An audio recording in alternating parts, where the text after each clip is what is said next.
Okay. Welcome to the Uncultured podcast. It's the gold watch wearing, limousine driving, and it's hard to keep these alligators down. Show mode.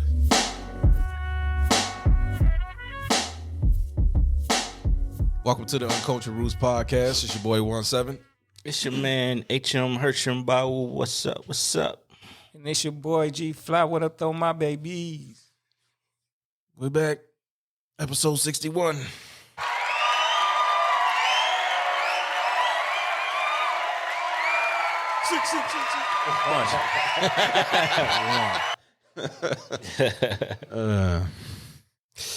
How y'all brothers doing today, man?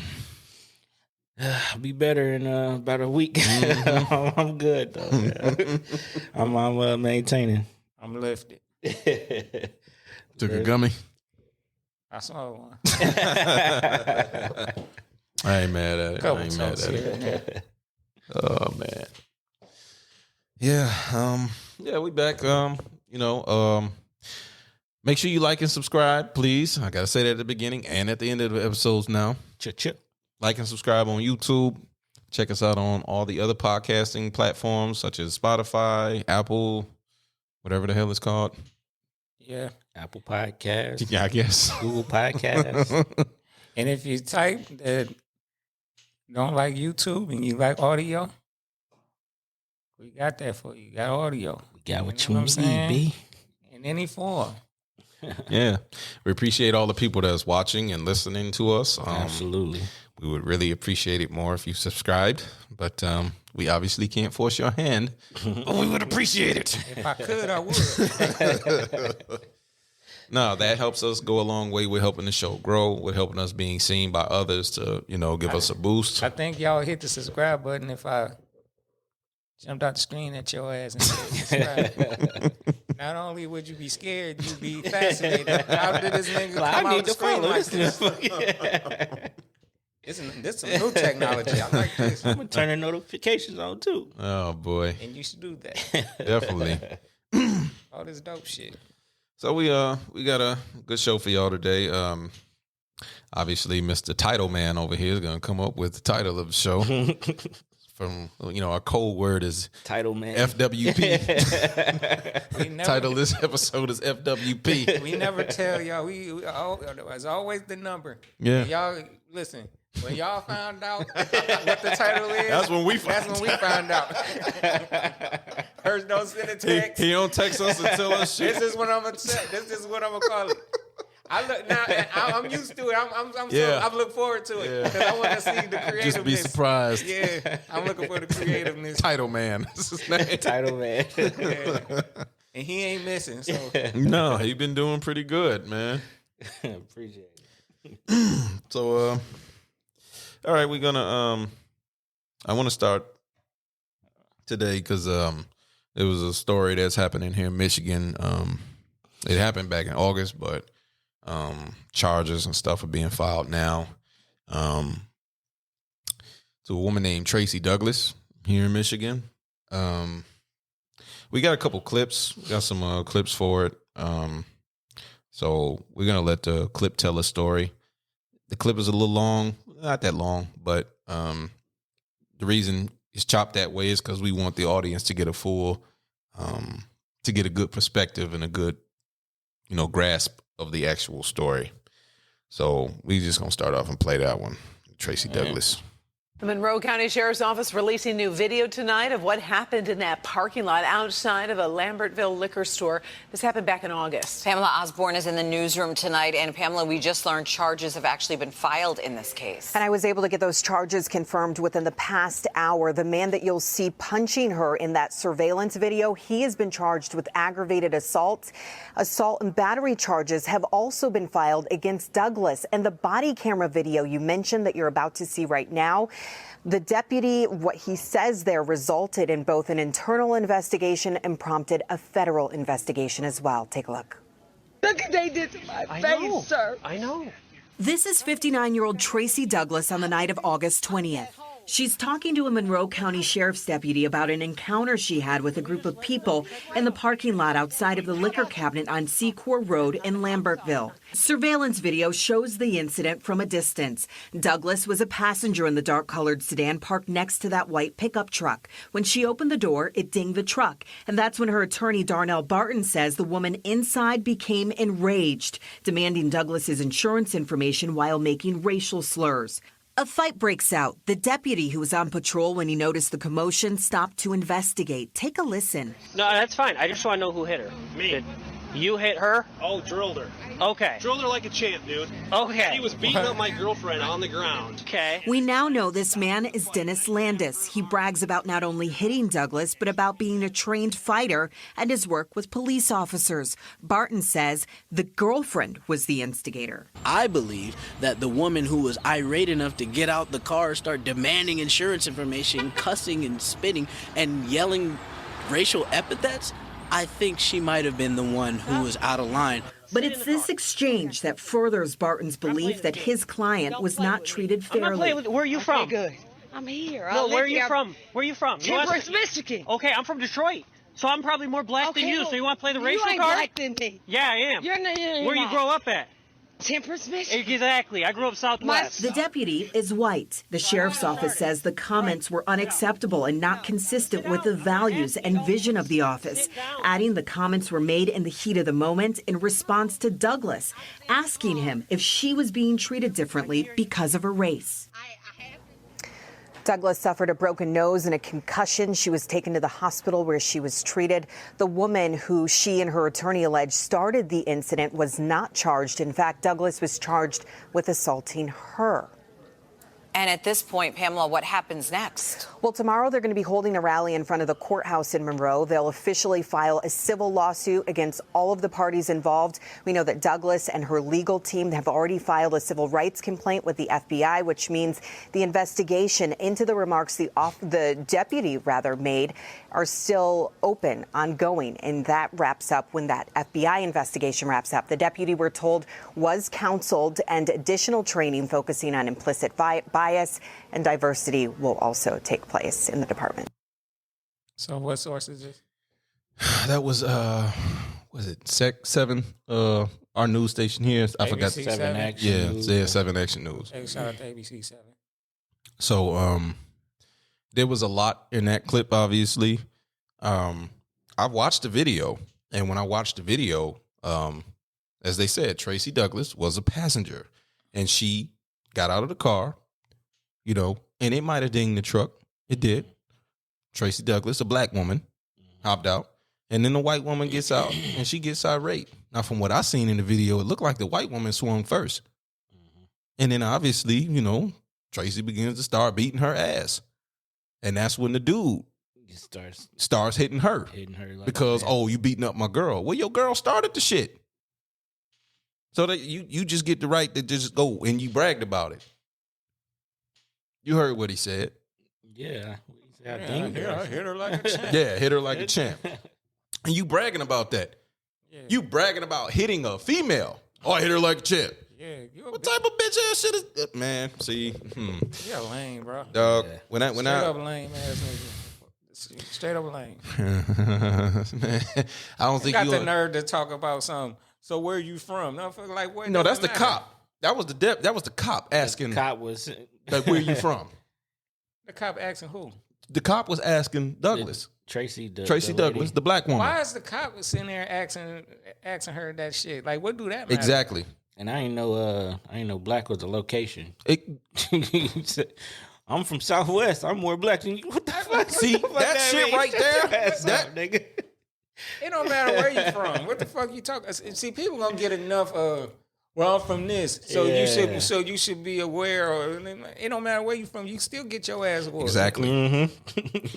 and like I say, my blood was boiling when I saw this story. I originally saw the story on the Griot, and I said, okay, let me see if I can find me some audio for to get a better. Yeah. So and I found it on I found the audio, and I'm like, okay, cool. But yeah, actually hearing it, because I read the story, but actually hearing it, it does something different versus reading the article. Yeah. So again, people always want to talk about, there's no racism in this country. I can't stand when people say this shit. It really bothers me. As a white officer, what business do you have asking her? In the video, obviously, she was bloodied. You know what I'm saying? That's why she was like, look what they did to me. Because the dude hit her. Punching you on know what I'm like saying? A grown man. A whole man, dude. A whole fucking man. Punching on a woman. You could have pulled her off, you lady. That's all you had to do. Right. Just That's all you had to do. You had to do all that. Right. That's it. But no, you want to feel ultra masculine, which really you a bitch because you putting your hands on you really should have been MMA fighter. Should have been training your woman. She wouldn't have been getting her ass whooped. She shouldn't have started. You ain't have to jump in that shit. That's the whole thing. Hey man, listen, man, that's 201. You know what I mean? When two women fight, man, hey man, you either gonna pull your chick off, that's it, or you gonna let them squabble. You ain't gonna let her drag your woman, but still, you ain't. No, that's it. You pull her off. You ain't got to be up there throwing haymakers. No, not at all. Yeah, you know what I mean. Unless you got a weapon or something. Well, that's different. This lady ain't had no weapon. Right. She ain't had no weapon. She wasn't no real threat. Yeah. No, she wasn't. And you an MMA fighter. Right. Hey, man, matter of fact, man, you man, ain't your hands legal weapons. Well, he got charged. So, but this happened back in August. So they just now throwing charges. You see how slow justice is when it's white on black crime. You know what I'm saying? When they do shit to us, you see how slow justice go. You see how slow the wheels turn for that. But let it be done in reverse, nigga. You going to jail that night. Probably the story just start getting that's it. Exposure. That's it. Like, all right, we gotta go lock you. That's it. That's and that's what happened with the Ahmaud Arbery case. That's what happened with just about everything. Every time. If they don't complain about it, we'll. Yep. Oh, we just gonna sweep that under the rug. It ain't never happened. He a bitch ass nigga. Definitely. It just definitely a man. He a lame and a cop. Cop lame too. Yeah, I mean, what do you really think about that? Why did that need to be said? I don't even know where that came from. It's just like what does that have to do with anything? I think he trying to be tough, or he trying to say he ain't racist or something. Is that what he trying to say? He might be. I think he. That's a weird way to go about doing it. It is, but I'm more black than you. What the fuck? I don't. You white? How you gonna be more black? You're not even in competition, dog. We ain't even in the. Hey man, you ain't got no melanin to support none of these claims. You melanin deficient out here, and you want to talk about you more black than somebody. Your shit is in a deficit, my brother. Complete deficit, straight negative. Like what you talking about? And then you want to talk about something. I'm from Southwest, and the motherfucker don't give a fuck where you from. Like you talking about black people everywhere anyway. Because you white and you come from Southwest, it don't mean anything, bro. Yeah, I think people in general got to stop doing that. I mean, even as black people, it's like I'm from this place. That don't mean shit. Mm-hmm. A bullet to stop all of that. Yeah, a bullet. It don't matter where you come from, nigga. Unless you come with a plate of armor on you, it don't matter where you come from. Right. You know. Right. I mean, they making bodysuits over there. They making full metal body jackets over there, nigga. It don't make no difference. Hey man, you a whole cop talking like a gangbanger, dog. Exactly. That's the. And then the disciplinary action for him. Oh well, we're gonna give him counseling and courses and it's sensitivity training. Maybe y'all should have did that shit before you gave motherfuckers. Right? Yeah. You know what I mean? That should be a prerequisite, right? Y'all just so let me ask y'all: is that racism to you?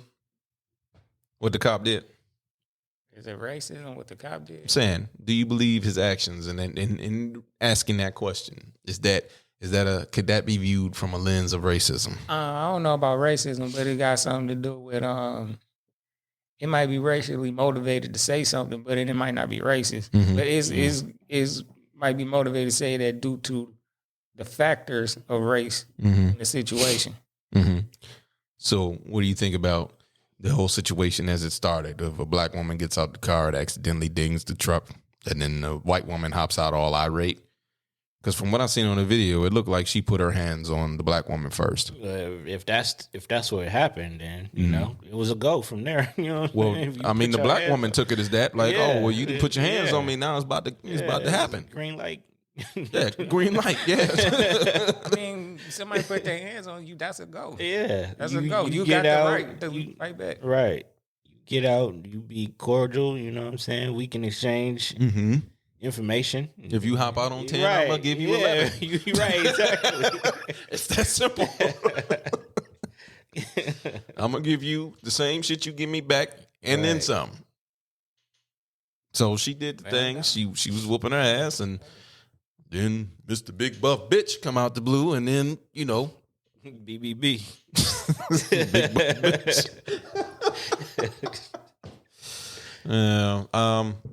What do you think about them saying the fact that they charged her instead of the white woman? Is that racism? They didn't That's charge. definitely. They didn't charge the white woman. They charged did they Tracy charge her Duggan with? assault. No. Assault if she was She was the one that was attacked. Yeah, if she was the She one shouldn't have that been getting right. She shouldn't be getting the charge. The white woman should be getting the charge. She initiated the whole thing. She did. All this lady did was hit her car. was an accident, right. Now, granted, now when I be sitting in a parking spot, like let's say I go to Applebee's, I know some of y'all act like y'all fake hate Applebee's. Mm-hmm. Oh no, I fucks with Applebee's. Oh yeah. No, yeah. no, because it's some people out there that yeah. acting funny now. Oh, okay. Ever since they got PPP loans and shit. But I digress. Mm-hmm. So when if I'm sitting, matter of fact, it happened to me one time. Like I went and I sat in the car side to go park, and the person wasn't paying attention, and they opened the door, like swung that bitch open and hit my door, right? Mm-hmm. I'm looking like, what the fuck? You know what I'm saying? Yeah. Now, I can admit, it can irk you a Yeah, little bit it piss because you it's off, but- it's like pay attention to what you're doing. Right. Yeah. But that don't mean I should get out, start whooping their ass. Yeah, You putting know what hands I'm on saying? people. Right. And she ain't hit it hard enough to be like, where's your insurance? No, it Did she wasn't knock even off like a that. door handle or didn't that bitch that bad? Nothing. It wasn't even like that. It just might be just a slight bump. You know what I'm saying? She just Probably had not a- even enough to knock off the paint. She just happened to hit the door of a Karen? Of a Karen. Karen. That's yeah. what happened. Mm-hmm. Well, That's what we need. Is it a name for the dudes? Ken. Mayo Larry. Mayo Larry. We're going to do Mayo Larry. Mayo. We already got Karen, it. We already got that. Karen and Larry. Ken and Larry. Yeah. I just can't. I can't see myself. I put myself in a situation. If I'm out with my wife and somebody hits our door, hit the door of my car, because my thing is, I'm not going to let my wife take control of that situation. Yeah, de-escalate. Like, hey, Even if it's a woman, right. a woman, I'm like, hey, excuse me, miss, you kind of dinged my car. You know what I'm saying? Let's just make sure everything is good. You know what I'm saying?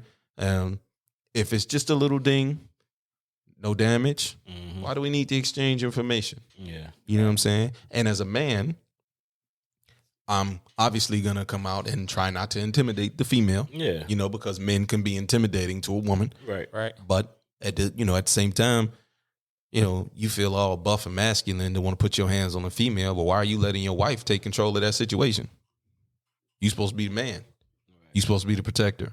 You supposed to take charge of that. It's all about how you handle things. Well, that's what I'm saying. You know what I mean? She hit your car. You say, excuse me, I don't know. If you noticed tonight when you got out the car, you kind of hit the car. Yeah. I would, say, can you please watch out anytime you step out the door? You know what I'm saying? That's all you had to really say. Yeah. And, most likely she's probably goes, oh, I'm sorry, I didn't know. And that's all. Yeah. And really all that's being done is just, I'm just telling you this so you don't accidentally hit the wrong person's car. And you hit that person's car and they go wild on you or they fuck around and try to whoop your ass or kill you because of some stupid shit like that. Right. You know what I'm saying? Funny thing is, though, she's talking about insurance. And she would have to go through so much shit to get that little little ding. So your fucking rates can go up off that little shit? And the thing is, you probably ain't even had no dent in your car like that. Right. And all you gonna have to go through all that. You end up probably gonna end up paying. A lot of times you can just order like a little paint marker from the dealership. Yeah. And just fill that in. She might not even need that. She might not even need that. It's just like she just happened to open the door and hit the car of a Karen. Yeah. So, my final conclusion on this whole story is, man, it's just sad that, I think a lot of this shit was racially motivated, in my opinion. That's what I feel. Because I always ask that question, like, would you get that same energy to another person that's white? Would you do that same shit if they was white? Right. Would you hop out in the car like that on them? Right. You know what I'm saying? I just want to know. And I'm not saying she wouldn't. I'm not saying she would. I'm asking what Tucker Carlson bitch ass always saying. I'm just asking questions. That's what they do. You know, so it's a legitimate question. It's like, whatever. And you know, not to trail off, but you know, I hear people talk about crime going up. Well, look at the actual stats. It's mostly white people doing this shit. It ain't happening. I mean, not saying crime is not happening in our communities. Crime been happening in our community. But what I've noticed is that it's been spiking in those low income white areas. But they ain't talking about that. That ain't being reported. Not like they used to. I mean, yeah, Report it makes sense. It makes sense that they is going up. Yeah. Especially with everything going on with the economy. Yeah. Shit. They starting to feel Everybody some shit. They feeling it in Indiana. Everybody They feeling it heavy in Indiana. Oh, yeah? Hey, y'all go look that up. Y'all ain't got to take my word for it. Anything I say on this show, don't even believe it. Go look everything. Fact check everything I'm saying.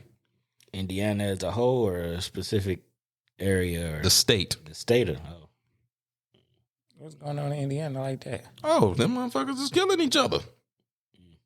It's going up like that in Indiana for real? Yes. They always talk about, you know, Chicago get the blight. Chicago get the black eye. Mm-hmm. Is Indiana not next to Illinois?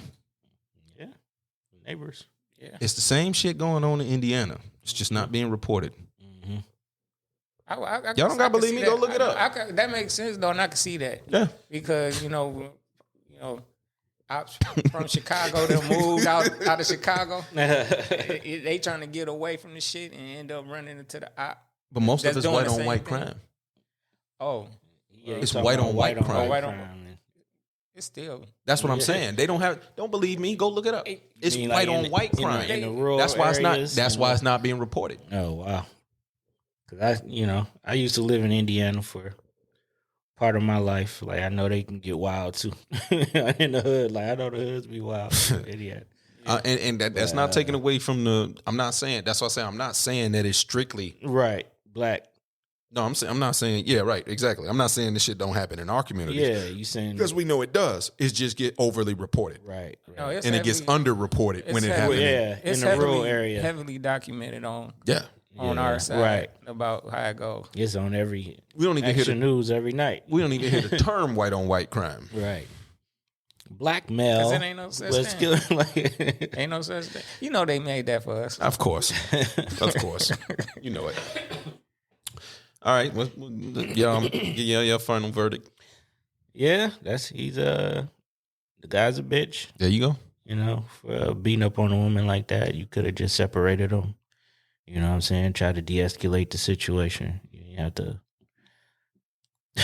punch on a woman, a female like that, and then brag about it. So yeah, she's older too. I think she was like 59. Yeah. You hopefully you do some time, and then I hope so. Hopefully they see the story in there too. Mm-hmm. So you have to get that same energy. Put them hands to the test on a daily basis. Yeah. Okay, they got it right with charging him.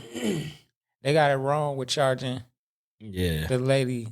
Tracy Douglas. The actual victim, in my opinion. They got it wrong with her. Yeah. They should be charging the other white lady. She started it. You know what I mean? Even, she hit the door on accident. Mm-hmm. And it didn't have to lead to what it led to. Exactly. So, they got it wrong with her. They fucked up. And that damn fucking white cop. Oh, I'm more blacker than you. Yeah. Hey, little advice. I'm just gonna be honest, man. To all the white people, I'm just gonna kick y'all. If any white people watch this show, hey, I'm just gonna be up front with you. Telling another person you may be more blacker than them is like saying the word nigga. So just don't do it. Well, I'm gonna say this. I second that. But I also gonna say that this for all the races. Okay, at this point, y'all can stop saying where y'all from because it don't matter. Yeah. You know what I'm saying? Like, oh, y'all from there. Don't nobody care because if they got the hands and you don't, it's over. Yeah, like, that's it. That's it. Yep. And everybody can shoot a gun, no matter where they from.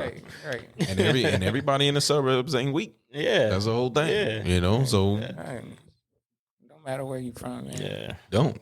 So We're gonna move on to we're gonna move on to another deep one. It's all race based, baby. So I asked a question. The reason this one came to me because I thought I saw a spider. I thought I saw some shit moving on the mic. I'm like, whoa. You got arachnophobia. Right. Sorry, man, you just be Spider-Man. I had to kill one this morning, actually. He scared the shit out of me. He was crawling on my ceiling. I'm like, the fuck is that? I'm like, what the fuck? It's about that time. It's about yeah, it is. It is. They coming in. They coming in. It's cold out here. Yeah. They coming in. If you're a viewer and you listening to this and you from outside of Michigan, this is the time of year when it started to get cold and spiders and all kind of shit want to come in. Come to the house. Yep. They definitely coming in now. So yeah, this topic came to me because the other day I was at my son's football game Thursday, and like they always do, they played the national anthem, and my wife was looking at me, was like, "You gonna stand up this time?" Because she know I don't be standing. Like, look, man, but I stood up. You know what I'm saying? But I didn't turn and look at the flag. Yeah. Like everybody was turning, putting their hand on it. I ain't doing none of that shit. I'll stand up, you know what I'm saying? And for all you people that want to say, oh, you un-American, I don't give a fuck what you call me. You think I'm going to be proud to be an American? You don't know the history behind that flag? I'm a black person. I'm a black man. That flag don't mean the same thing to me that it mean to you. So I was asking a question. Should black people stand for the national anthem? And I got 2 clips on this. It was a long clip, so I broke it up into 2 parts. So I'm like, because I don't want to play the whole, because I think it was like 3 or 4 minutes. So I'm like, let me chop it up and let me stop here, and then we can do a little discussion, and then But before we go into that, I just want to ask that question: should black people stand for the national anthem? We gonna answer it now. I want you. I want to see what you say now, and then after you hear these clips, I want to see if your answer is the same. I feel like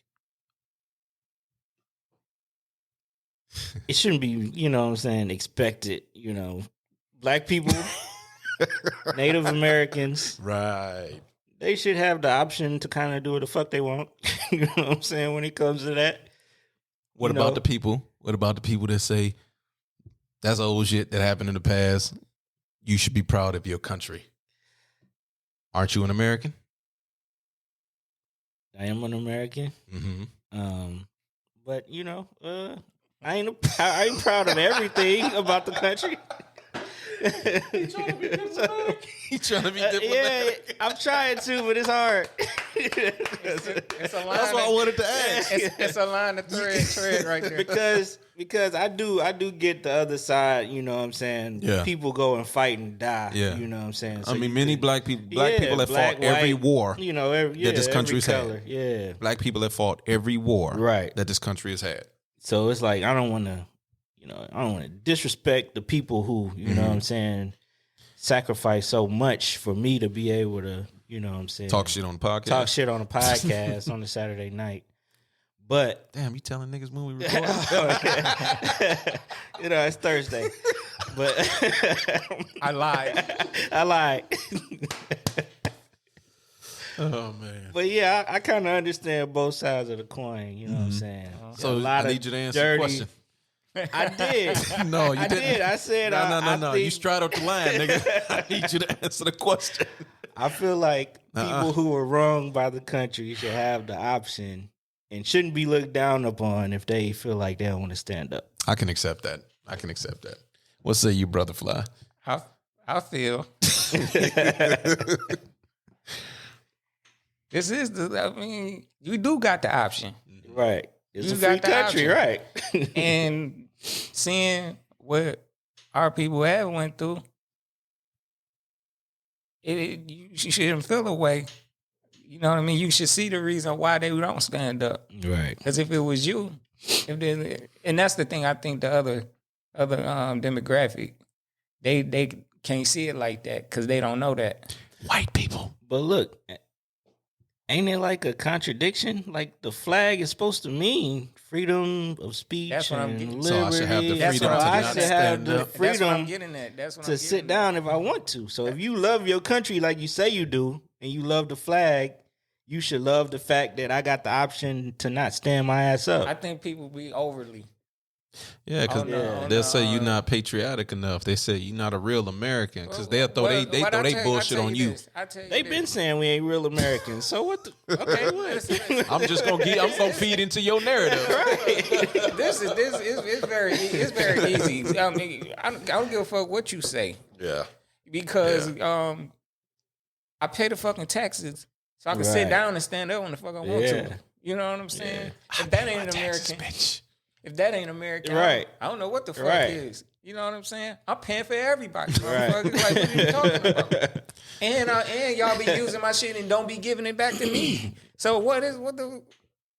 Yeah, I don't like what y'all spend our tax money on. Like, I don't want all that shit going to the military. How about you use it for some health programs and shit? Yeah. Y'all sitting up there being mad at me because I ain't stand the fuck up. Listen, man, they took my money and shipped it overseas somewhere where this bitch is falling apart. You know what I'm saying? So why, I can stand up if I want to. If I decided I might decide to stand up next week. I don't know. Right. I depend on how I feel. How to feel that day. if I'm not feeling it, I'm not standing up. Right. And hey, it could be because I don't feel it or my legs hurt. Either way, I'm not standing up, motherfucker. Okay? Okay, so we going to play that first clip, the racist anthem, number 1. The national anthem is racist. Here's why. The holiday known as the 4th of July marks the adoption of the Declaration of Independence by the 13 original American colonies in 1776. The Star-Spangled Banner, however, was not considered to be the U.S. national anthem until 1931. Initially titled The Defense of Fort McHenry, the anthem was written in 1814 by a white dude named Francis Scott Key. White dude. In order to understand why the national anthem is so problematic, you gotta know Key's backstory. For starters, Francis Scott Key didn't believe in freedom for all. In fact, he was a slave owner. He thought slaves were an inferior race of people who were untrustworthy and indolent. As district attorney for the city of Washington, he fought to defend slavery, opposing abolitionist cases. It's pretty fair to say dude was a racist. Back to the national anthem. The year was 1814. The U.S. and the British were nearing the end of the War of 1812. Key was on a British ship in the Baltimore Harbor negotiating the release of his homie. Then on September 13th, 1814, the British Navy launched an epic attack on Fort McHenry. It lasted 25 hours. Somehow the military base endured the attack, and the next day, the American flag was still standing. Key was so inspired by the sight of the flag that he wrote the Star-Spangled Banner, which started out as a 4-stanza lyrical poem. But that third stanza is flaming trash. Okay, so that's just the first part, because the second part talks about the third stanza. So, but you hear the breakdown as far as she's explaining, like, look, this shit racist as fuck. Right. The nigga who wrote the shit was a slave owner. And he wanted to protect it, right? That don't surprise me at all. At all. Why he writing songs and lyrics about equality and freedom, you owning a person. Well, but he not talking about they not talking about us. Right. And that's the whole thing. That's what makes it hypocritical. Right. They're not talking about us. Freedom and justice for not you motherfuckers. For all, except motherfuckers. For us, from them. That was the song right, about us for from us them. from them. Talking about them the Queens people. Mm-hmm. You know. So obviously Francis Scott Key, obviously racist, slave owner, wrote the shit. What she said, I think she said in the 1840s. And it didn't become the national anthem till 1931. If that's what I heard is accurate. So what was the national anthem before that? Exactly. I hate to hear that. That must be so bad they don't even let it see light. They done whitewashed it. So they whitewashed that shit. That shit in there next to the UFO. That motherfucker's next to the recipe for infinite energy and everything. They folded that shit and put it in the back of the presidential way. They got the cure for cancer in there. That shit somewhere in there in the back of there. Oh man, crumpled up. So, if that's to be believed, then at this point, 2022, that means America's so-called national anthem hasn't even been the national anthem for 100 years. Wow. I'm saying, if that is historically accurate, y'all pine so much over the national anthem. You get mad at Cap for not standing and taking a knee because he's it ain't even 100 years old. So it was written in the 1840s. 1840s. It was basically about whatever happened at Fort McHenry. Okay. But it wasn't necessarily about the country. They say he was inspired. Okay. Because the flag was still there. He saw the flag was still, so he was inspired by that. He had an ounce of pride and Right. his chest stuck out. And, Right. Oh, this is inspiration. So the first two was all right, but then he had to throw his little vanilla flavor on it. Fuck you, man. I don't like it. And we'll hear it on the second clip. No, they should go like that third verse though. Right. So I'm gonna bring it home. This verse, I'm bringing it home. So the second clip is they're gonna it comes right at you, talking about the third verse. So go ahead and play that. And where is that band who so vauntingly swore that the havoc of war and the battle's confusion, a home and a country should leave us no more? Their blood hath washed out their foul footsteps' pollution. No refuge could save the hireling and slave from the terror of flight or the gloom of the grave, and the star-spangled banner in triumph doth wave o'er the land of the free and the home of the brave. That's Jason Johnson. He's the political editor at The Root and an MSNBC contributor. His article, Star-Spangled Bigotry, The Hidden Racist History of the National Anthem, reintroduced this story into the nation's memory. The hirelings were mercenaries, and then the slaves. He was referring to former black slaves who had joined the British. So he's clearly saying, nothing could save you all. The colonial Marines were runaway American slaves who fought as sailors and soldiers for the British in return for their freedom. Why was Key hating on them? Francis Scott Key was at the Battle of Bladensburg, and he was a lieutenant at the time for the U.S., and he ran into a battalion of colonial Marines. I mean, they snatched his chain. He was beaten soundly. He was never particularly happy about the idea of freed black men, but then freed black men taking him to the woodshed was more than his ego could handle. In other words, the author of the U.S. National Anthem, Francis Scott Key, had a bruised ego because he got his behind whooped on the battlefield. If you break this down sort of line by line, this is his clapback. I'm not surprised by the hypocrisy of this song. The national anthem, written by a slave-owning white man, condemns valiant black soldiers who were fighting for their own liberation. Anyone who tries to reformat and reboot and reconstitute and play linguistic gymnastics and view this stanza as something other than what it was is trying to put their 2018 attitudes as a way to rationalize and justify what was endemic white supremacy, white nationalism, and bigotry on the part of a man who lived to create what is supposed to be one of the most patriotic songs in American history. Land of the free, home of the brave. God bless America, I guess. I like her, man. I do too. Yeah, that was good. So my national anthem is Lift Every Voice and There Sing. you go. That's the black people's national anthem. Hey, you know my national anthem? What? The Dipset anthem.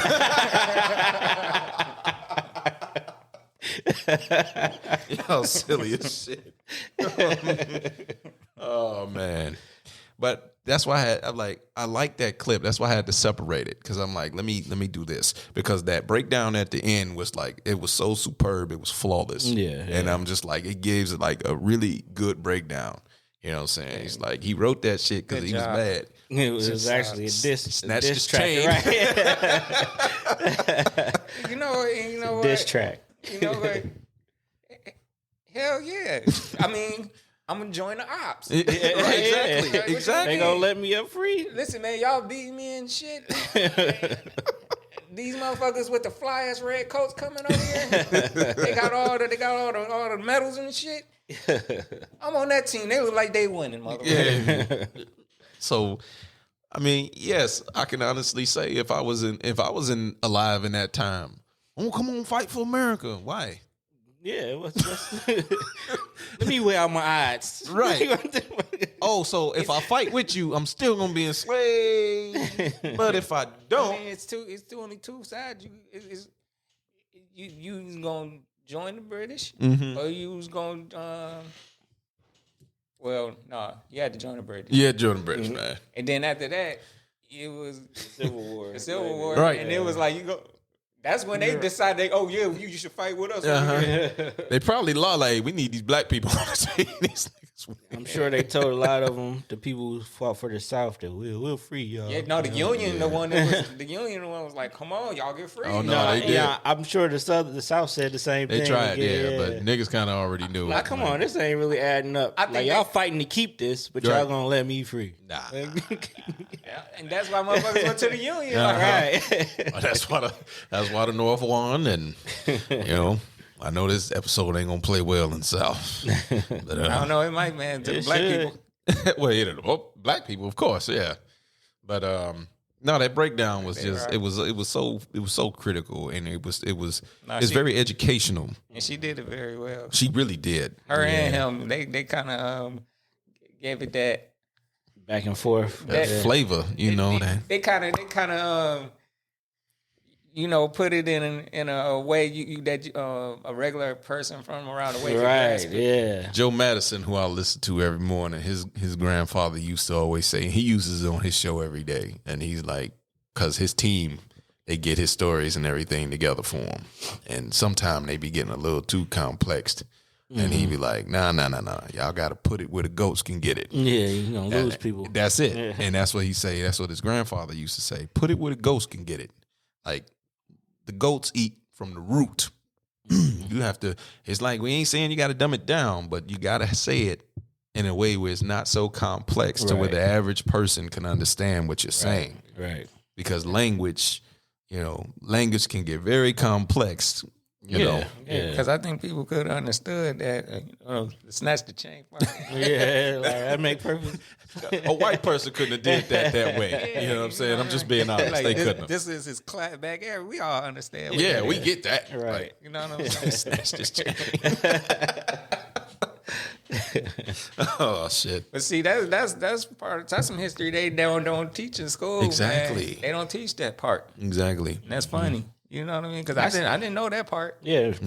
I didn't know it either. I heard about Francis Scott Key. I heard it was a third verse that was taken out and all that. Yeah. Oh yeah. I'm talking about the black people. Yeah. I didn't know that part. I didn't know that part either. They ain't gonna tell us that shit. They ain't gonna tell us that. It's a lot of shit they ain't tell. You know Exactly. Like they might slide over the Haitian Revolution and shit. Right. They don't want to talk about how they got their go too deep into it. You know what I'm saying? Just brush the surface. Yeah, that's pretty much it. I still want to hear this. What the anthem was before 1932. That's years and years. Of I'm actually go back and look that up and go figure out what was the anthem prior to that. What was they singing about before then? Well, they was probably singing about hanging niggas from trees and shit. You know what I'm saying? Because that's pretty much what they love to do. It's probably some crazy ass opera shit. Yeah, so my final take on this, man, should black people stand for the national anthem? Fuck no. Fuck out of here. No. And because I was reading some comments, from the where I got the video from, and I'm like, with the audio obviously. And some people was, white people was on there justifying it. Like, well, we took the racist part out. Huh? It was still written by a racist white man who owned slaves. Y'all, hold on. Y'all didn't do shit. What you talking about? So, and I did see people on there trying to justify, like, oh, you people are just talking about America's racist. America's racist. You see how they do that? Mm-hmm. They were like, I didn't do that. My people did that. You shouldn't be mad. That was a long time ago. How the fuck you gonna tell us why we shouldn't be mad? That's what I'm saying. Like, no, you see what I'm saying? Yeah. See where I'm getting at? Yeah. Oh yeah, that was a long time ago. That was my ancestors. You can't get mad at me for those mistakes my ancestors did. And now, and you mention this shit, But we changed it. That nigga is a you or them. Right. Let's be consistent. I like that. You know what I'm saying? He said, "Is it you or them, nigga? Which one?" Don't be trying to jump back. They and do. forth in They that do. They do be doing that. And I say, I know some white people who, if they watch the show, they're gonna be like, shit. It's the truth. If you mad, it's the truth. And that's it. I mean, the logical ones that, you know what I'm saying, Mm-hmm. logical person can look at something that's Right. fucked up and be like, yo, that shit was whack. And really, it shouldn't have been like that. We should change it. You know what I'm saying? At the end of they the day, don't. it's just like, empathy. Yeah, it's like, just use empathy. how do you not have that? It's a group of people that I think really want to change this shit. Yeah. But it's too many that can't let this shit go. Right. Yeah. You know what I mean? It's like the flag, the Confederate flags and all that shit. Yeah, man. I told you in Tennessee. Like, how do you don't see an issue with that? See, that's why. As long It as represents something different. It represents the South. As long as No. It represents something different to As long me. as they hold on to that shit, It's gonna always be an issue. this shit is gonna be a contradiction. Yeah, it's gonna be. Yeah. It's a contradiction. Yeah, I agree. It's just You can hey, listen, man. If you want to stand up, it's a reason why you want to stand up, and it's respectable because some of us fought in these wars. You might be standing up for them. Yeah. It got nothing to do with all this other Right. shit, just for them. Yeah. And I understand that. Now, if you don't want to stand up, I understand that. I understand that too. You know what I'm saying? Don't stand Yep. up. Shit, you ain't got to. And if somebody got something to say about fuck them. You know what I mean? yeah, because there was a brother there that didn't stand up. I was watching him. It was some other brother stood up, but this one that was right in front of me, he was like I ain't standing up for that shit, and he didn't because I was like I was debating whether to stand up, and my daughter was looking at me, wondering if Dad gonna stand up, and I'm like, all right, I'm gonna stand up, but I'm not gonna. Everybody else was turning to the left, facing the flag, and I was still looking straight. I'm like, and it was some white people on the other side of me, and they was looking at me, and I'm like, I'm looking right back at him like, you ain't getting everything, motherfucker. Yeah, right. At least I'm standing up. Right. I'm not finna turn and put my hand on my heart or any of that bullshit. Because the more I learn about history, the more I look at that flag and I get disgusted by it. You know they wanted to say so. Of course they did, but what you gonna say? We can start some shit at the top of these bleachers. It don't make no sense. Somebody going over and it ain't gonna be me. Y'all gonna be flumping over. I ain't going over that motherfucking gate. You can go over. Y'all gonna be flipping down the steps at the bottom. Ain't no y'all. It's just ain't gonna be no y'all. No, that's what I'm talking about. Fuck that. Yeah, that's some shit. Okay, y'all gonna fall to that bottom, dog. go ahead. So I just like, man, I just know like I never felt bad for not standing up. The times I didn't, but it's just like perception is key, and like what Fly was saying is, people have their reasons why they stand. Yeah, and I'm not disrespecting the people who died, right, who look like me, right, who died fighting. All of these have been white man wars. Okay, we've had one black president, and we were in a war when he was president. That was a war started by another white man. Yeah, that he had to continue. It's continuation, and he tried to end as much as he could. He ended the war in Iraq, not Iraq. It's Iraq, because I found out this week too. It's very racist to call it Iraq. It's Iraq. That's how it's pronounced. It's racist to say Iraq. Yes, because and here's why. I didn't know that. And here's why. And I'll explain why. I found out this week that it's racist because the very first George Bush, not George W. Bush, but H.W. Bush. Daddy Bush. Daddy Bush. He started calling it Iraq purposely. It's like a derogatory term to call it that. He knew the proper term was Iraq. It's always been called Iraq. You're going to say Iraq because it was like a shot at them. Because, he almost got killed over there. And so it's not racist. It's just a... Well, it's racist from the standpoint of it's a white man disrespecting a Muslim or, an Arabic country. That's what it's saying. It's like you trying to add slang to what we're doing, but they don't like that. You see what I'm saying? So it's really more just being disrespectful. Well, yeah, disrespectful, but some people to. Offensive. I was listening to how they were saying it coming from offensive. their perspective. Yeah. They thought it was racist. That's the whole thing. And I'm not going to challenge them on what they feel because that is like. I don't want to challenge them, but I do want to use the right language. Yeah. You know what I'm saying? Yeah. Like, it's offensive to them, so we'll just call it. You just say it's offensive is to the them. right word. Yeah. So, but they definitely look at it like it's gonna be hard to kind of. Yeah, stop saying it when you been. Well, no, I've already been trying to. I'm like, it's a rock. It's a rock, you know, because niggas are saying Chirac and shit like that. You know what I'm saying? No. So it's you ain't gonna call it Chirac. Sound like Ciroc. Right. So it's Iraq. Yeah, it's Iraq. Iraq. Yeah. Sorry, Try Iraq. Remember that. It's okay. We got it on camera and on audio, so just listen to the episode. Listen, man, if they come back and get anything else, they should get this part too. You know what I'm saying? I'm trying to learn some shit. Try to do a little better each week. And bear with me. Yeah. Shine some light on me. Because we care. Here, we care about we actually cultural sensitivity. We actually do. It's uncultured roots, even though we. That's why you should subscribe. Hey, we gonna start hitting that at every little elements of the show. Subscribe, motherfucker, because we care. So yeah, I gave my final verdict, man. I ain't standing, man. I mean, I pick and choose when I do, but for the most part, if it's one of them days I don't feel like standing, I'm gonna fuck what you got to say. I'm not standing up because my people suffered and died for this shit, and they died for the right that I don't have to, I don't have to fucking do it. And like Fly was saying, if you really truly believe in freedom. Yeah, or one of you was saying y'all got the freedom to not fucking stand up. Yeah. That's what that's what country's supposed to be about, right? So, and y'all police, fake police of the anthem. Y'all should say, kill that shit. 1931. Yeah, man, kill that shit. My last take is still the same. It's still the same. Same here. You know what I mean? It's just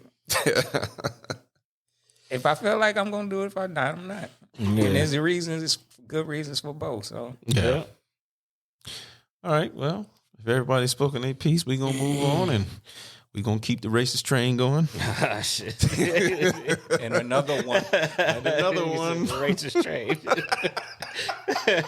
We got a title, folks. Oh shit. Okay. Racist Express. Right. Yeah, Panda Express. Right. Racist Express. Oh shit. Mayo Express.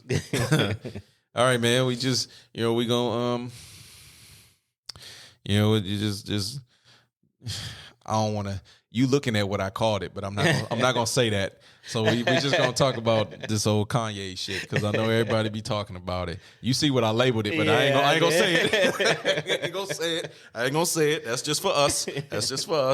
So it may or may not slip out when I'm talking.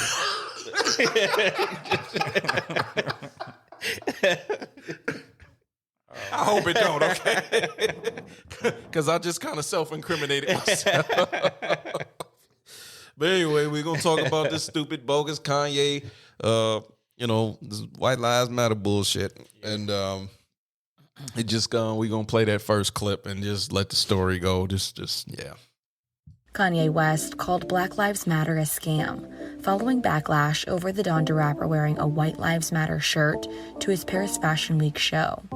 On Monday, Kanye hosted a surprise event, the Yeezy Experience, and made headlines when he wore a controversial top, which featured the phrase on the back and an image of the Pope on the front. He posed with political commentator Candace Owens at the presentation, who wore the same garment, and even had some of the models walking down the runway in the shirt.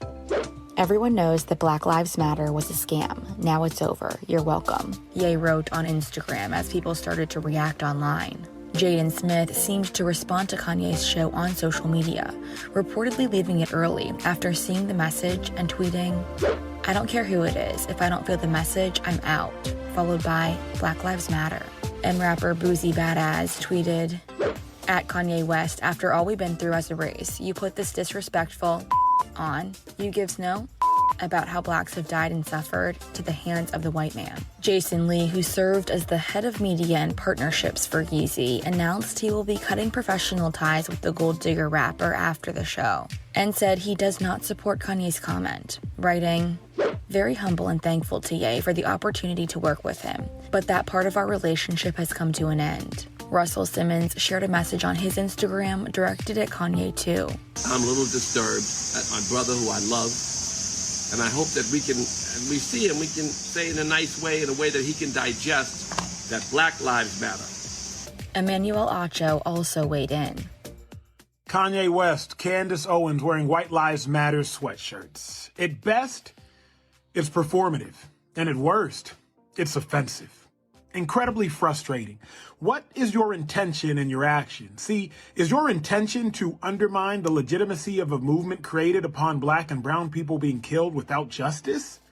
See, if that's your intention, incredibly offensive and demeaning. It's not to say that white lives don't matter. Of course they do. Just like all lives do in fact matter. But as we stated time and time again, all lives cannot matter unless Black Lives Matter. That no longer needs to be said. So I simply ask, what is your intention? In society, we've never questioned whether or not white lives matter. We've questioned whether or not the lives of women matter. We've questioned whether or not the lives of black and brown people matter, but white lives have never been in question. Ask yourself, what's your intention? You already know the intention, dog. So obviously, it's a little bit to unpack there. It's obviously I didn't want to talk about it, but this is a show predicated on things that are going on and that are affecting the black community as a whole. And obviously the black community, black Twitter, everybody was talking about it. Yeah. You know what I'm saying? So, and definitely got to give a major shout out to Black Twitter, because I was reading an article earlier about Black Twitter and how they saying Black Twitter actually makes things a lot better, because you know, that's a side thing, but I'm gonna talk about that later on in another episode. I'm gonna do something about that. Yeah. But so what do you think about this shit so far, man? I'm gonna start with you first, man, because I've been going to this brother first. What are you saying about this, man? First of all, that pause always do it, don't it? Yeah. First of all, everything everybody's saying is right about Black Lives Matter. Mm-hmm. You know what I mean? Do you believe it's a scam? I know what he's talking about. Mm-hmm. The mishandlement of money and all that stuff. Yeah. I think especially that line where he said, they're scamming, they over now, you welcome. I think he's saying, what I'm getting from him saying that is, okay, I seen that they faking, I'm destroying it, but you got to go about it another way. Yeah. You know what I'm saying? Now, what I think about the whole thing is everybody is going a little too deep than they should about it. I'm going to tell you why. Mm-hmm.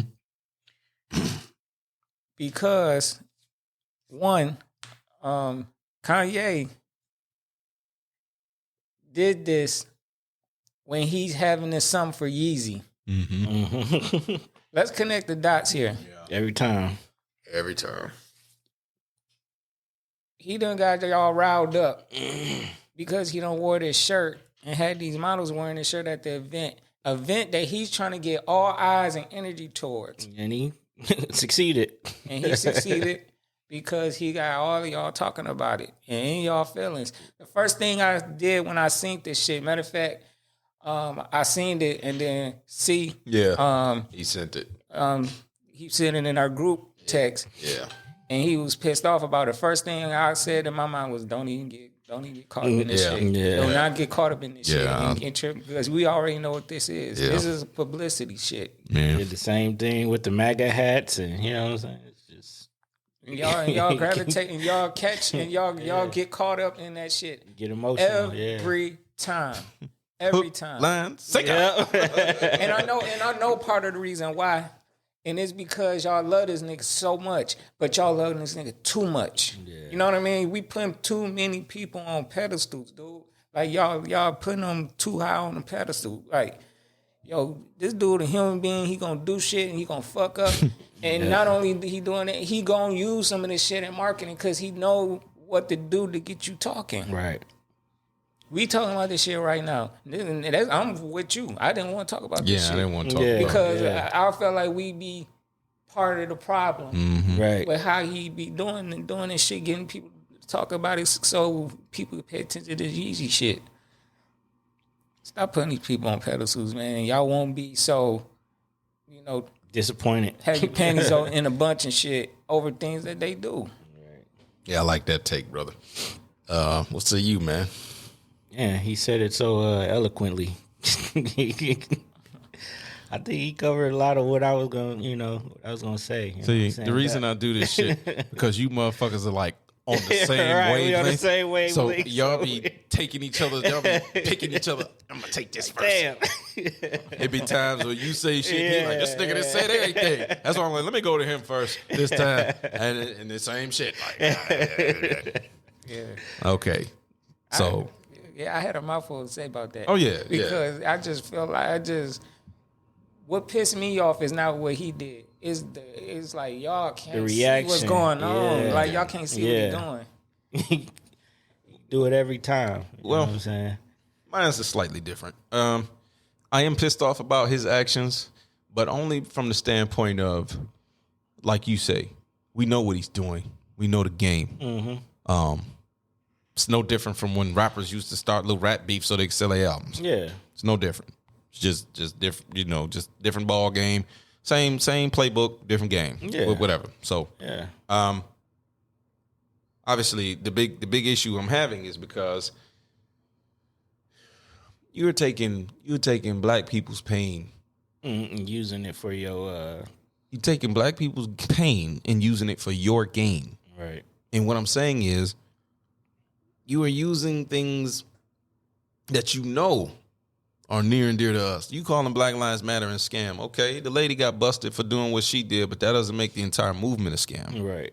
The entire movement was established based on for righteous reasons, for right. police brutality, and they say it's in the name. That's why I always question, even before all of this, when it first started, I see how pissed off and how red white people get just by saying Black Lives Matter. Because they left out. Yeah. Leaving us out? And it used to I just boggled my mind because I'm using logic. Mm-hmm. So with me using logic, and it's like, well, I'm just saying Black Lives Matter. Yeah, I didn't say nothing else behind it's that. It's in the name. Why are you upset? Why are you mad? We know why they upset. We know. Well, no, but my thing is, I'm not picking their brain because obviously we know, but it's like the mental gymnastics that you have to do to get upset about me, a black man, simply saying Black Lives Matter. I don't think it's mental. I don't think it's anything hard, mental gymnastics about it for them. It's they always had that entitlement, and now people who actually been having an issue is saying no, our lives do matter, and now it's like, but what are you saying? Are you bringing us down? And what are you talking about? So what's the first thing they say after that? All lives matter. And that's the thing. We never said all lives matter. Just like when you say, yo, I'm pro-black, the first thing they think about when you say I'm pro-black is, oh, that means you're anti-white. Yeah. Right. Or you anti-everything else. Yeah. Right? No. Just like when we say Black Lives Matter, when we say Black Lives Matter, we not saying all lives. We're not saying all lives besides ours don't matter. Well, they have to understand how it was. See, they don't understand. Black Lives Matter. You can come up with your conspiracy because I've heard the conspiracies about how it was founded. Oh, it was, it came from Jewish money and all this bullshit. And I'm not finna buy into the conspiracies. And I'm not about to spread them here on this show. But the point being is, it started because of Trayvon Martin.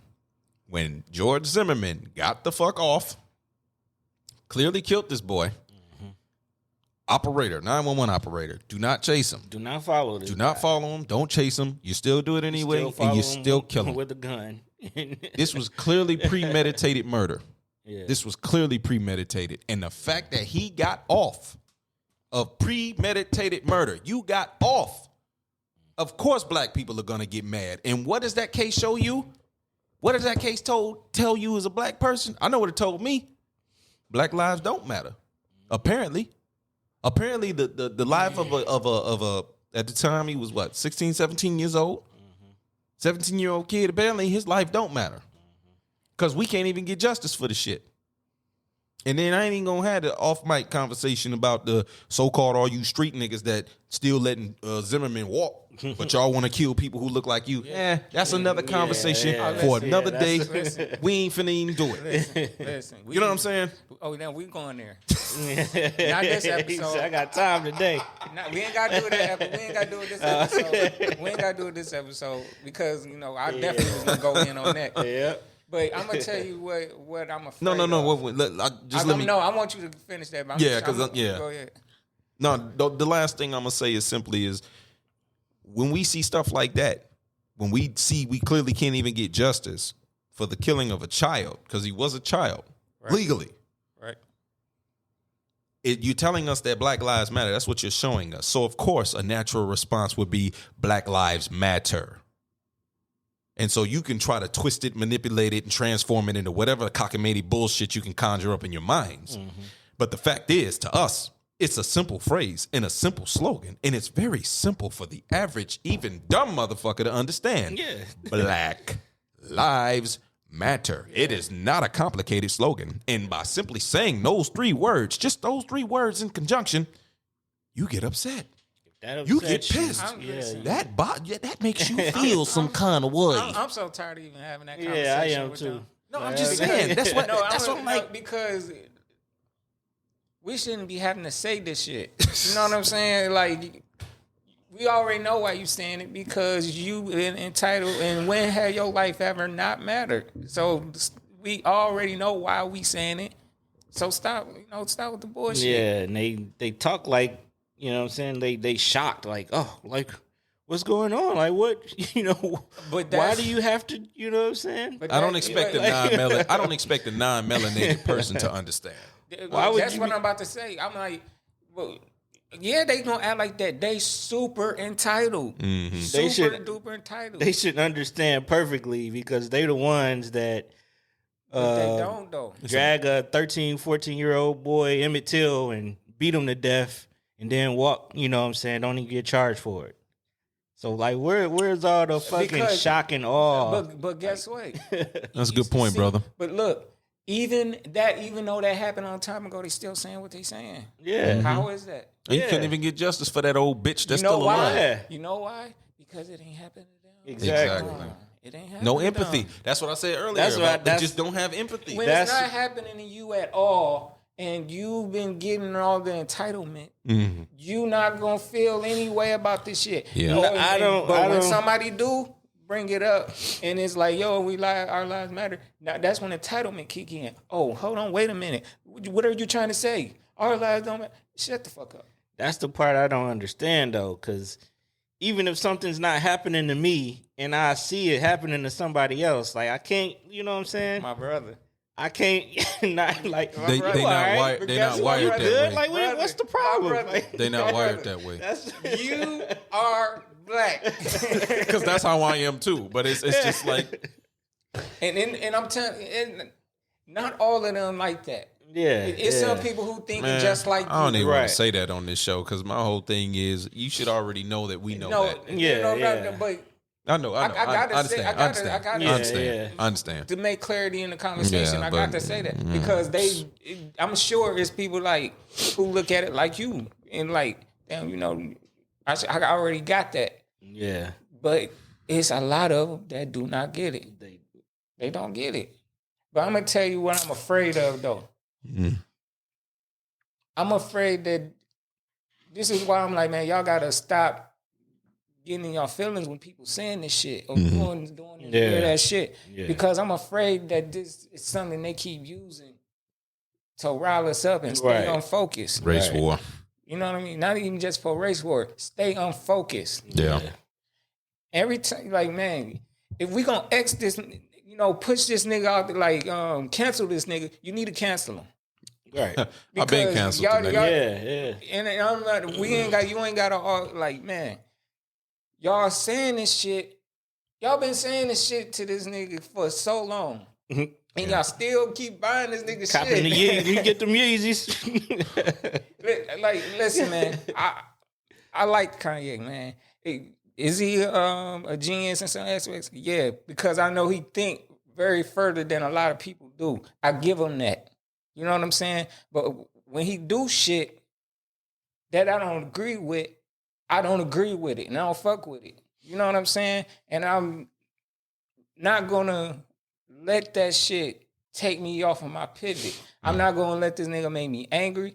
I'm gonna look at him for what he is, because I'm very good at that. Looking at people for who they are and let them exist over there where they at. Right. Yeah. Don't get so invested with these people. Yeah.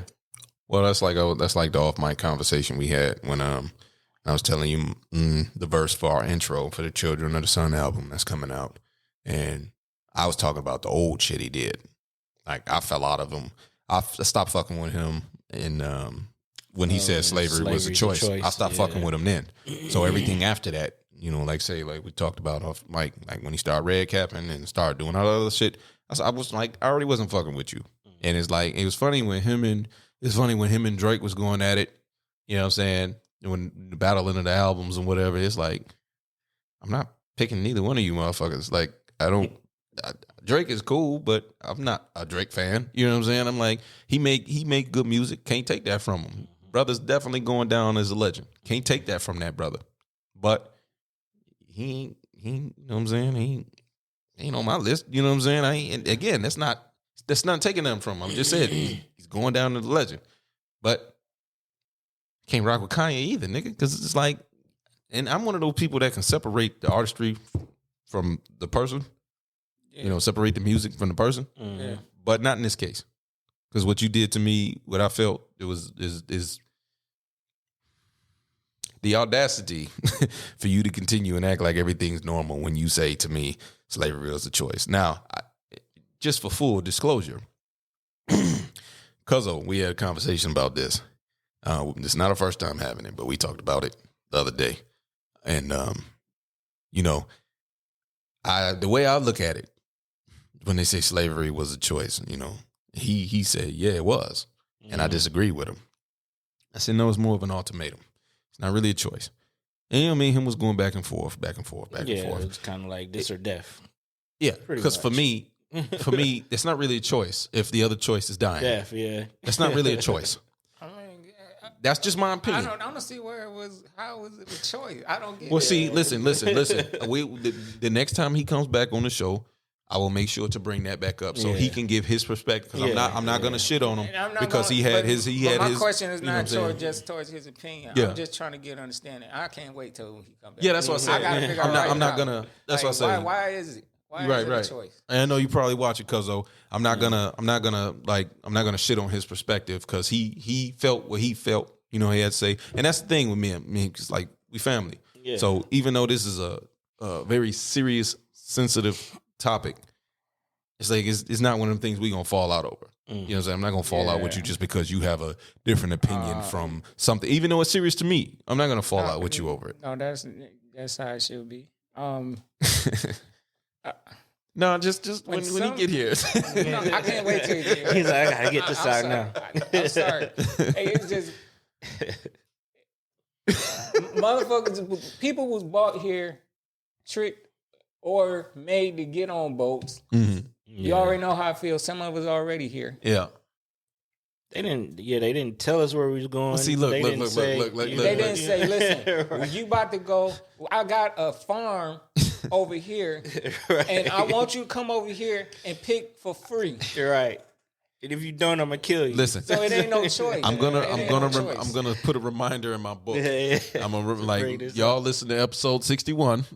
The next time I know he coming on, so we could be reminded to have this conversation, and then because it's gonna be a healthy discussion. I'm like, what is it? Because people didn't revolt. I mean, they did, but revolt. But that's the thing. So people did revolt. No, it wasn't a choice, and people did try to revolt.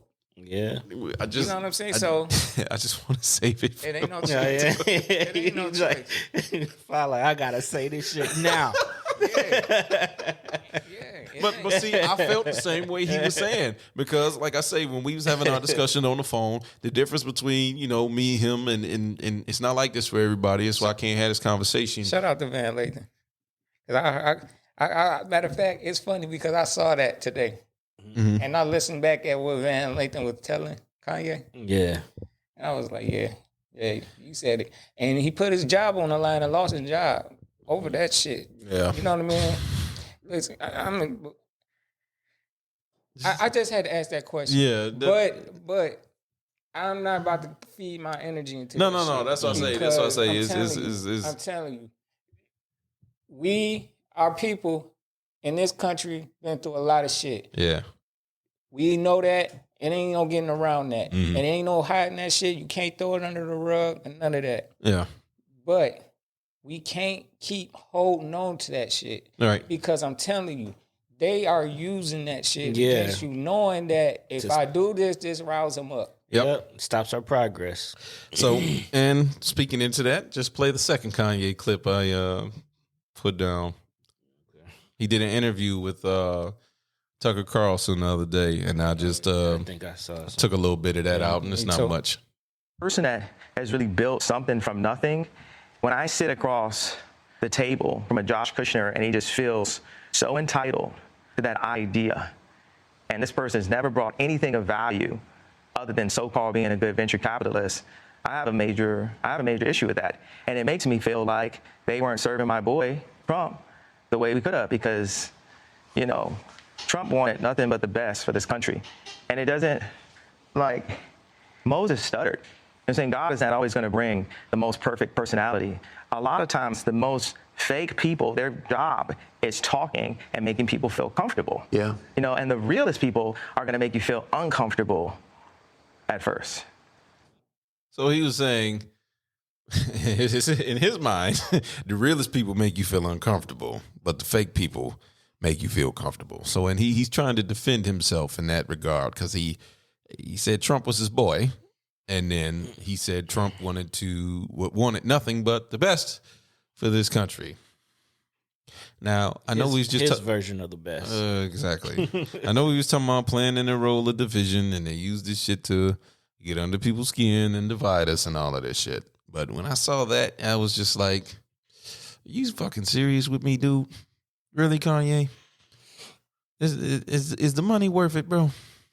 Because that was my point that I wanted to make regarding the bullshit he was doing in terms of wearing that bullshit. Mm-hmm. So you want to sell out your people so you can sell some more shit. That's how I look at it. That's what I see from my perspective. So you want to cause an uproar because you know it's gonna become newsworthy, TMZ, everybody else gonna talk about the shit, just so you can sell more, because you can push more product. That makes you an ultra capitalist. That's what he is. That's what you do. When you say sell out, I'm saying I say sell out because what you're doing is you are targeting a certain demographic of people, your people. When you say some shit like white lives matter, you know how that's going to play out in our community. You know how that affects us. And then on top of that, you call Black Lives Matter a scam. Mm-hmm. So you doing both sides of the coin. And to me, it's like, okay, I'm going to cause all this bullshit, get all this publicity, and just so I could push more product. Now, I'm proud to say I've never bought a goddamn thing from Kanye. I might have gave him a stream or two, but I don't own your shoes. I ain't none of that. Nothing fashion-wise, nothing. I don't need your shit. Then they say his shoes came from slave design anyway, the old slave shoes. I don't know. No, I seen that somewhere. I don't know how much truth it is to it, but I wouldn't doubt it. I wouldn't fucking doubt it. Because I seen motherfuckers calling them bitches slave shoes, and I'm like, what the fuck they mean by that? Yeah, I don't know. I know some of them shoes, they're like orthopedic grandpa shoes. Yeah, I mean, hey man, if you like them, trends, whatever. But you know, people want to do the hottest thing, the next thing. Everybody be doing trendy shit. That's why I'm always late to the party on purpose. Yeah, I don't jump on shit. He said the shit itself. The new slaves, everybody slave to the consumerism. He right about that. He ain't lying about that though. I said, I spoke about that last. And what is he doing? He taking advantage of it. Slave to consumerism here. I got this new fashion shit. I'm hosting this fashion shit. Hey, we gonna do that. We need you to buy this shit. But you already a multi-billionaire. That's why I say, how much money do you need? That's why I asked the question on, I don't know how long ago that episode was, but like, how much is enough? What's your price? How much is enough? And nobody can answer that fucking question. I can. It's easy for me to answer the question because I'm not a greedy motherfucker. But talking to an actual capitalist, it's never enough. There's no limit. It's infinite. You want infinite growth. You want infinite money on limited resources. Limited life. I think we could take the energy off that by stop putting these people on the pedestal because they got this money. Yeah. Right. You know what I'm saying? Like, I noticed Boosie was like, and you know what Boosie said wasn't wrong. You know what I'm saying? Right. But I saw what he was saying in that video. And he's like, man, you're a conglomerate. And what? And I'm like, man, we got to, yeah, you're a billionaire, but we keep putting them up. Like, yes, it's not a lot of them up there. Mm-hmm. So I understand. I get that part. But where do it start and where do it end at? Like, where do we like, okay, yeah, it's not a lot of us up there. That's cool, it is, but that's not, we don't glamorize him so hard because he's a billionaire. Right. You know what I'm saying? It's kind of what we was talking about, I think a couple weeks ago, when we was talking about like relationships and shit, how they put men who make money and shit, put them in a certain pedestal and shit like, is it a quality individual though? You know what I'm saying? It ain't always about, money, bread. I'm gonna keep my mouth shut. To a certain, we need money to survive. Yeah, but don't be like,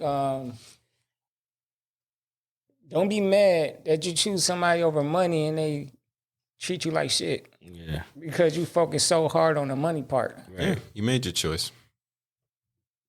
Yeah. Not saying it can't be good people with money, but they're very good people with money. What they scared of is how can we live though? That's the scary part. But hey man, you gonna have to find a medium somewhere. Take the good with the bad. Yeah, or find a medium somewhere. You gonna have to find a medium. Something you might have to sacrifice. You know what I'm saying? Because that guy with the money, he might have to sacrifice. That's what Kanye doing. You gotta do all that shit to be a billionaire. Do y'all think his bipolar shit has anything to do with these decisions? It probably do. I don't believe it. It probably. I don't rule it out. I don't believe he's bipolar at all. I'm not sold on it, but I don't rule it out. I don't think he's bipolar at all. I think he's a fucking actor just like the rest of them. That's just my take. I don't believe in that shit. I'm not gonna say he ain't, but I do know that he be using this shit to sell shit. Yeah, I know that for a fact. Yeah, because every time he's doing it because it's gonna be around something, or he's about to get ready to drop something every time. And that's exactly why I don't believe it's bipolar shit. It's like, nigga, this shit is planned. I don't believe it's bipolar. You're just a fucking actor. You know how to act crazy. You know how to play the role. You know how to play the part. That's my whole thing. Like, all you motherfuckers is actors. You know how to do it. To me, it's a role. It's a game. It's a scam. Nigga, you talking about Black Lives Matter scam? Nigga, you a scam. You know what buttons to push. That's it. Yeah. You've been in the game. You've been in the industry. You've been around long enough. You know how the game is played. You learn from some of the best. You've had plenty of them shady motherfuckers in your ear. Oh, well, this is what you got to do this, and you move these units. You do this, that, and don't try to act like this shit don't happen in the industry. Y'all know it do. I think the way he got it is he said, like, he a free thinker. And so he say shit. But I think when the first a couple times he said shit and he noticed the reaction, he knew. Like, this gets under people's skin, right? That's why he like Trump so fucking much. Yeah. That's why him and Trump get along so good, because Trump do the same exact shit. Yeah. He just do it on a more, I won't say a bigger scale, because, but politics is different. They attacking it. They using the same playbook. They just attacking it from different angles. Yeah. Like, you take the political side, Kanye do the entertainment side with a mix of the political side, because he's starting to get more political now. So I just y'all, all y'all some fucking actors, man. Y'all doing this shit to like Fly say, rile people up. You know what I'm saying? But the only issue, like I say, the main issue I have with it is the fact that people actually lost their lives for real issues. You talking about real shit, but you're playing with it. It's like you're literally playing with fire. You talking about real shit. Real black people have died and suffered at the hands of racism in this country. How many black people are locked up for shit they didn't do? True. How many people get the short end of the stick just because we exist? You roll up to the scene, you see a black man walking by who ain't got shit to do with it. You right on him. He ain't got shit to do with it. Fits the description. I've seen stories, literally. Did you read the whole description, or you just stopped at blackmail? I've seen the stories. And I'm pretty sure y'all have too. Y'all seen the stories where undercover police officers, black men, have been beaten up by their own kind. Motherfucker, you one of them. Don't matter, nigga. You's a nigga. You black before you blue, and that's a fact. That don't surprise me at all. None of this shit surprised me. Yeah. And this is why I don't want to say I'm super detached, but I just know when to pick and choose.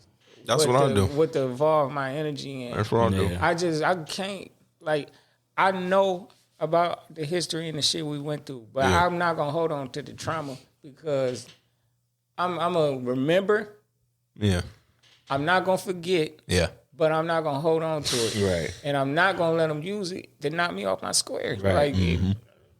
Keep striving for excellence. You got to heal that wound or they going to keep throwing salt in that shit. Oh, of course.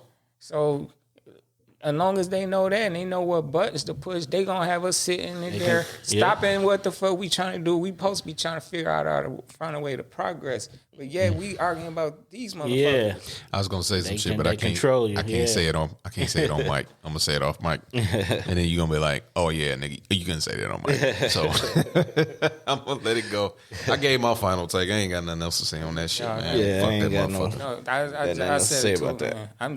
I'm tired of talking about people like this. Fuck you, yay. Sound like them radio edits. Anyway, we're gonna move on to what y'all brothers feel about that? Freedom. Yeah. Round of applause. Freedom. Freedom.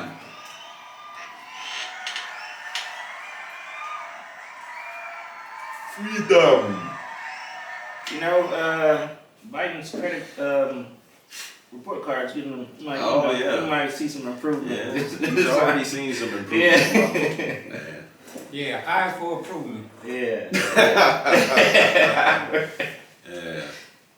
He touched on something that was near and dear to me, which was the student loan stuff, and that meant a lot to me. Yeah. So, and he's addressed it, and I'm like, okay, promise upheld. Actually, this is actually one of his promises too. Yeah. He said it during the campaign about trying to decriminalizing it. There was another thing he said. He was when I listened to his speech when he was talking about it, he said he was going to talk to people in the Justice Department of trying to get it off that Schedule C. Yeah. He said basically it shouldn't be on the same par as heroin and fentanyl and all of that, which it shouldn't. You know what I'm saying? Yeah. So absolutely not. he's definitely going in the right direction, and it's weed, man. What the fuck? Yeah, that's what people were saying for years. Weed, bro.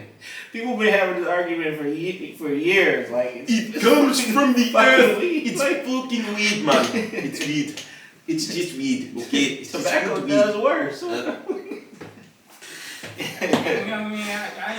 ain't never seen nothing about tobacco and cataracts. Right. I'm sure alcohol done kill way more people than weed. Absolutely. It's just that conspiracy from last week. It's all population control. Right. Because it's going to kill you. That's why. People get in the car and they drink and drive. Right. You know, kill people being drunk out. Right. People that's high be You can't paranoid. drive, right? Matter of fact, You can't get out the parking lot.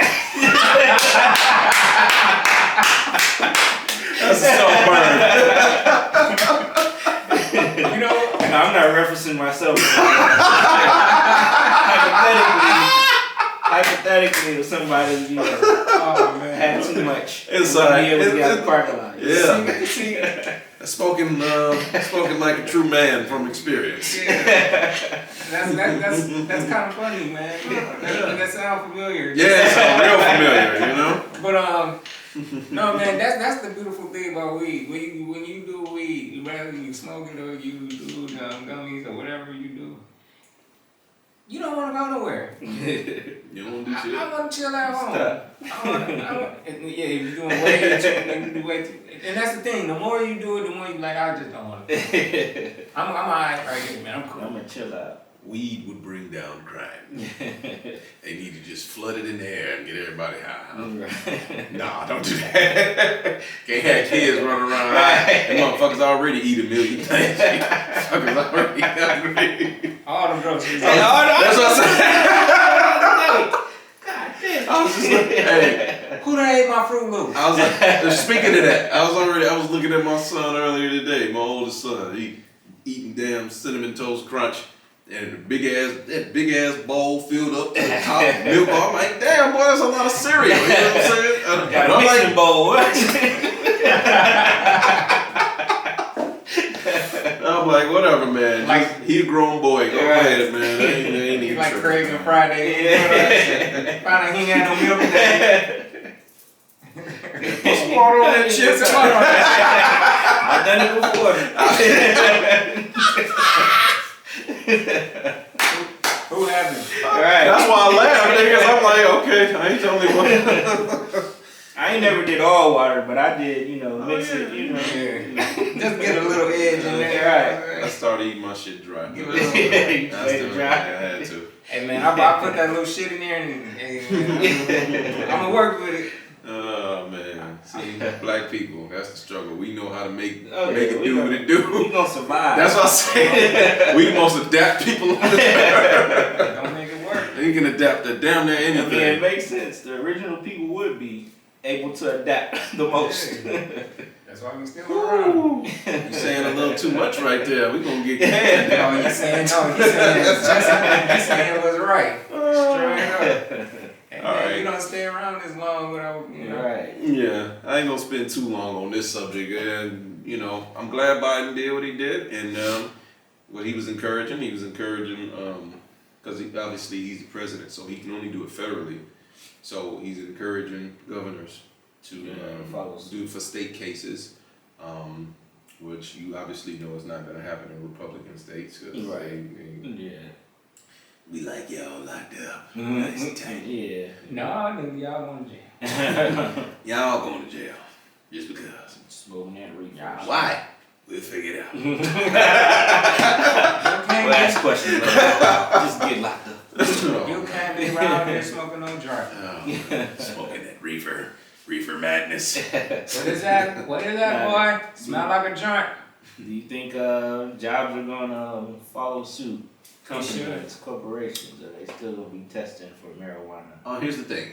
I'm gonna make this very short and sweet. If you want workers, you drop the shit. If you want people to work, just drop the shit, okay? Because once it's hard enough to get workers out. Once they decriminalize the shit, everybody's smoking that shit. Some people I have need to work this shit in order to afford the munchies. I mean the snacks that I use. So I have to work. We'll work for snacks. We'll work for snacks.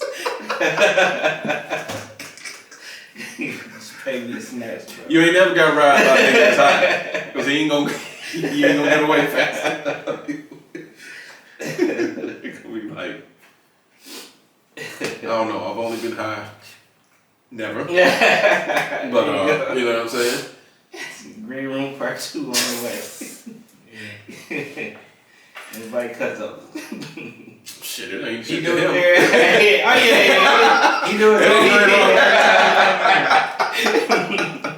You know, it ain't shit to him. You know, it's gonna be normal. Talking logically and shit. What he gonna have to do is he gonna have to bring some stronger shit. Yeah, that's what it is. Not much for him though. Yeah. I ain't gonna say nothing. I'm gonna leave all that alone right there.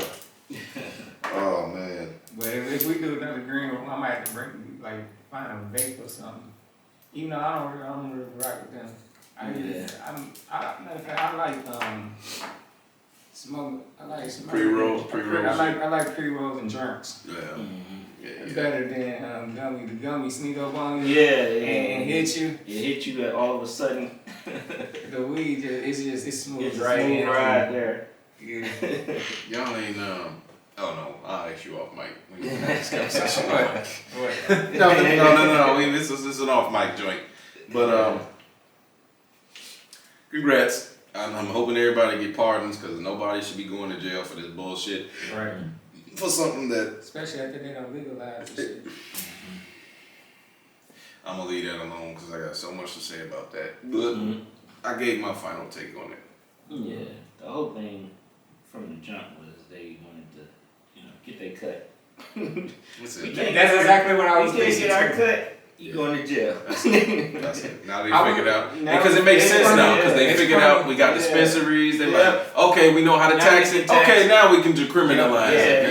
That's exactly what they did. That's exactly what they did. That's it. We solved it. We figured it out. And you know what was the first step that had them thinking like that? Yeah. No, I was watching Narcos today. And in Narcos, they were saying the fact that they was, the cartels were sending all the drugs over here, that's not what made them get into this war on drugs. It's the fact all the money was leaving America going to the cartels. Yep. So it's like tax-free dollars. Right. Them fuckers are Leaving getting the our country. Yeah, all those business people and, and the politicians like, hold the fuck up. All this money is leaving here. He's going to these brown people. He's going to these forest Indians down there. How the hell is this shit? So they got it. I wonder if they ever gonna become legal corporations down there. To want the cartel? Yeah, as far as the ones that sell marijuana. Now that it's moving towards legalization. I bet they, are they just gonna set up? They could. It depends on what Mexico does. Yeah. I don't really think Mexico gives a fuck about weed. I think it's more about they about the strong shit. Yeah, that's what I said. I don't think it's weed for them. I think it's more like y'all niggas moving bricks of that other shit. Like, not a profit margin for the other shit was still better to them. Yeah. Oh yeah. Oh, just while I'm on the subject, y'all be careful. Y'all be careful out here and during Halloween putting fentanyl in the candy. So just be careful. No, we ain't going to trick. That's all. It's y'all spoil everything. Really fucking sad. Sick motherfuckers in the world. Spoil everything. Fentanyl in the fucking candy. So you're just trying to kill kids for no reason. Why? Just be careful. Why? That's all. Why? That's all that. Why? It doesn't make sense. Why are you putting fentanyl in the candy? Please tell me why. I don't fucking get it. Anyhow, we just gonna move on to hit or miss, man. Yeah. Just go ahead. We gotta lighten up the show a little bit.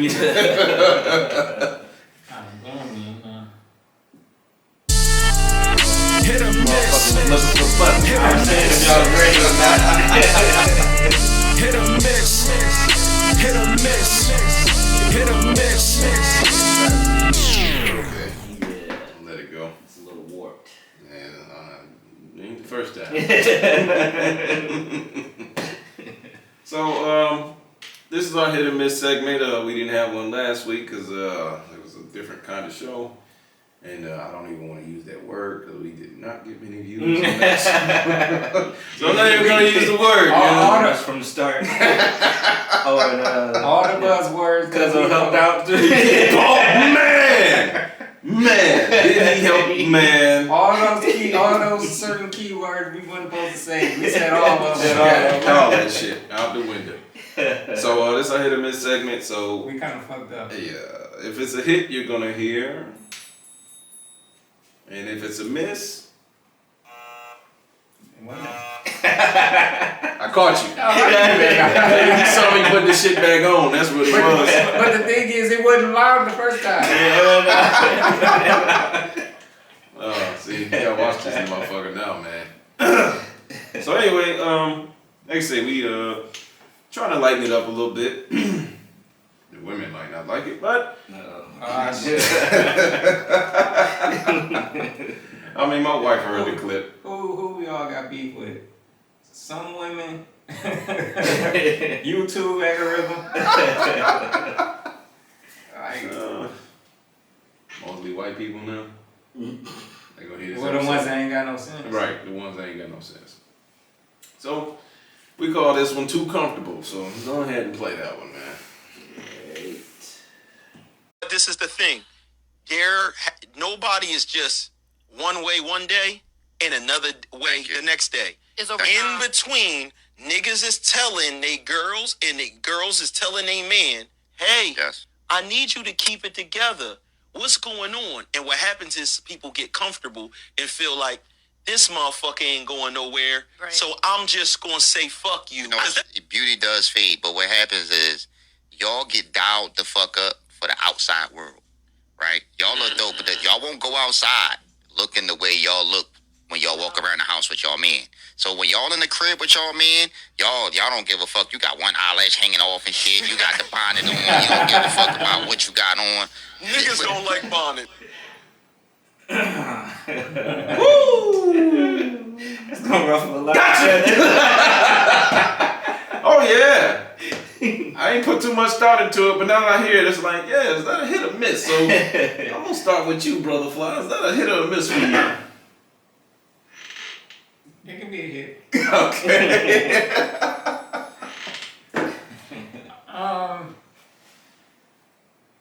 They kind of right. But men do it also. Yeah, because he said men and women. Yeah, he definitely into it. Men do it also. You know, women do get dogged up going somewhere, and they be like, they look at you though, like, you don't be saying I'm beautiful or nothing like that. Well, you know, you don't do that at home. You do that when you going everywhere else. So yeah, that does happen. But dudes do it too. We get complacent sometimes with doing what we supposed to do. Look at Fly being diplomatic. I like it though. You telling the truth. You just being diplomatic about it. I understand it. I just don't see it diplomatic. I just see it is what it is. This is what happened. We do that. We do that. He being diplomatic. He ain't want to just come straight out. I ain't gonna say it. I mean, because it is. I'm just talking shit, man. I know. See, to me, this topic is not an issue where I'm gonna go in. Yeah, of course. Yeah. Like, I already knew that. I already knew that. Like go in on them hard. I already knew like that. this ain't that topic to do that because. I already knew that. Yeah. But it's a hit to me. Okay. Yeah. At least he made a decision. Yeah, right. You already know. When I think you'll be the first one to come out like, nah. Nothing from when it's a middle ground, I can't shake it. It just is what it is. I'm gonna just stay right here. Is that a hit or miss for you, man? I'm trying to see if I want to be Hirsch or Terry's cool. No. No, that was real. That was real right there. People really debating it, like, I want to start this Terry's corner over here. We can start it right now. Start off with a bang. You want to do Pender? Right. Pender. That's a spin-off podcast coming soon. Terry's corner. That's just all him.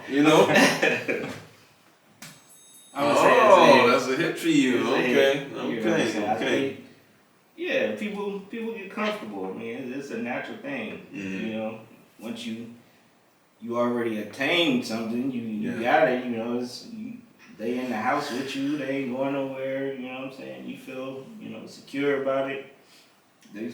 People start getting comfortable. You know what I'm saying? Not doing the same things that got them to that point. So yeah, I think it's a natural thing. You know what I'm saying? But if you don't want it to drift too far, you kind of gotta reel yourself in. Like, I used to go to the gym, a few times a week. I used to do push-ups. I used to do sets. So yeah, it can go both ways. So, but see, you doing at least you taking accountability and saying what you know, what you slack. Right. Yeah. Yep. Okay.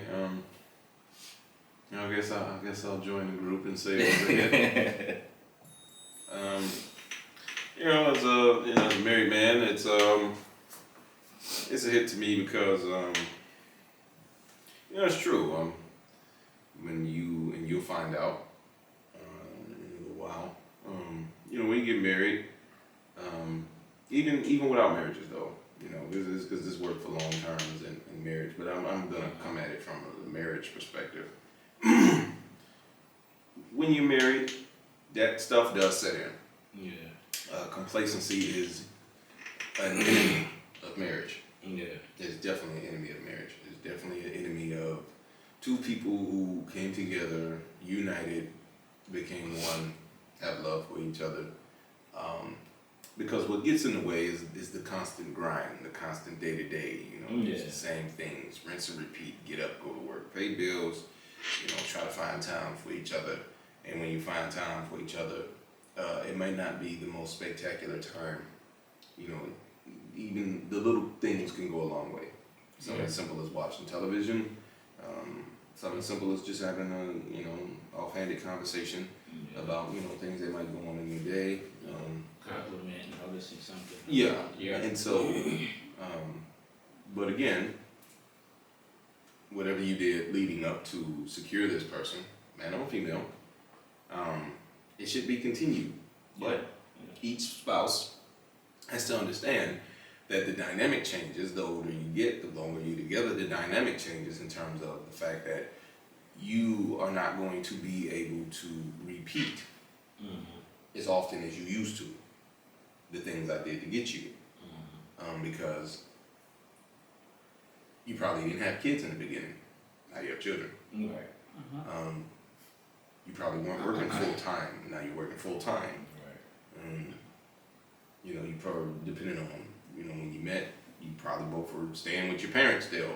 You know what I'm saying? And now you live together. Now there's the daily stresses of how we're going to do this, how we're going to do that. And there are times in relationships and marriages if a person loses their job or, so it's different variables and it's a lot of things that come into play with that. So, yes, as I said, complacency is really the worst enemy of a relationship. But I think empathy plays a big role. Empathy, communication, understanding. If you sit up here and if you mention it to your spouse, like, oh, well, we haven't did this, we haven't done that. Sometimes your spouse just might need a gentle reminder. Believe me when I tell you, tone is important in how you approach situations. Even if you're frustrated, recalibrate. Before you let out, be like, okay, this is what I want to say. Do it in a respectful way, because if you say it the wrong way, it's not gonna. The message is not gonna be taken the way that they're gonna take it the wrong way, and it's just it's not gonna work. So I ain't here giving nobody relationship advice. It's just, makes sense. You get no bees with honey. Yeah, absolutely. Yeah, but like y'all say, complacency is a real thing. Complacency is natural. It's normal, and the thing I would just say is, don't get too upset with a spouse, especially if you've been with somebody for so long. And again, I'm not saying this because of my situation. I'm not in anything. Me and my wife are good. I'm just saying for other people out there, don't get so upset at the person for being complacent, because there might be issues going on in that person's life, and maybe a reason for complacency. And I'm not saying that that's true for everybody, but I'm just saying you never know. A person could be having a hard time at work and just not telling you. A person could be going through something and not communicating that to you. Right. And then you see that play out because now you're not getting certain things. Now some of your needs are not being met because this person is dealing with something personal and they just haven't communicated. Yes, that's that person's fault for not communicating to you, but then you have to ask, why are they not communicating to me? Am I a receptive person? Do I receive the message correctly? Do they feel comfortable talking to me? That type of thing.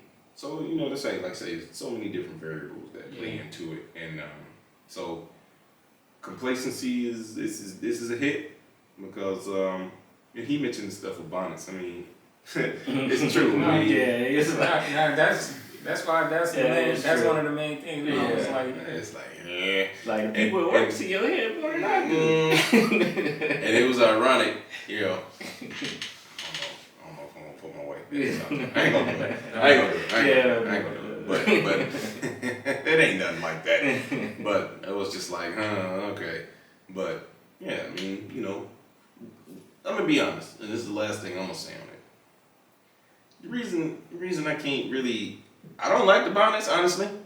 I can be upfront. I don't like it, but I understand it, and it's mainly about maintenance, mainly about them maintaining, they look, they do. But when the older people get, men and women, I'm just gonna talk about it from the men's perspective, because I know women do it. I just watch me and my wife. The older we get, we want to be comfortable.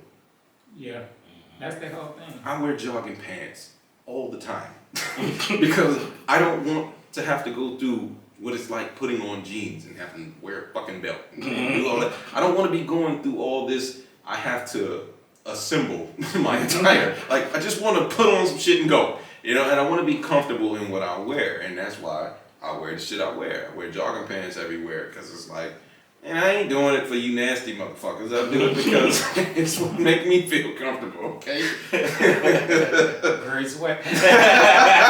Well, my shit be black most of the time, so for other reasons. But no, it's just people and women want comfort, and I just watch my wife how she was in our 20s, and then I see how she is now, and I'm like, yeah. I say, because me and her had a conversation. I noticed how she was dressing. It's like, oh, you dressing for comfort? She's like, yeah. And I said, me too. It was one of those unspoken things that both of us started doing, and we didn't communicate it to each other until we noticed it. It's like, oh. And that comes with age. The older you get, you just want to be comfortable. Yeah. That's it. Makes sense. Yeah. and it's even more so for them. Yeah. Because, I think society puts so much on them about how they look. Mm-hmm. That they at this point, they're like, I don't have anything to prove to anybody at this point. Mm.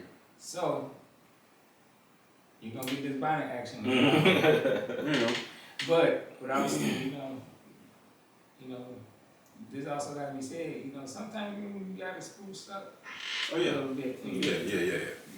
For your partner, Yeah. Show them you still got it. Yeah. Not like that. Because people say, I'm going to show you I still got it. I mean, you can go out here and flirt with some people. See if you still got it like that. No, not like that. I ain't talking about like that. You put something nice on and do your hair and be like, let's go out somewhere. Yeah. Let's do something. Or for the dude, you can do the dude.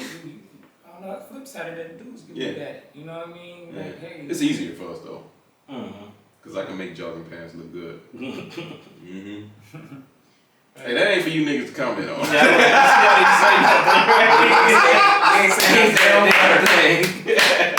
Crickets inside.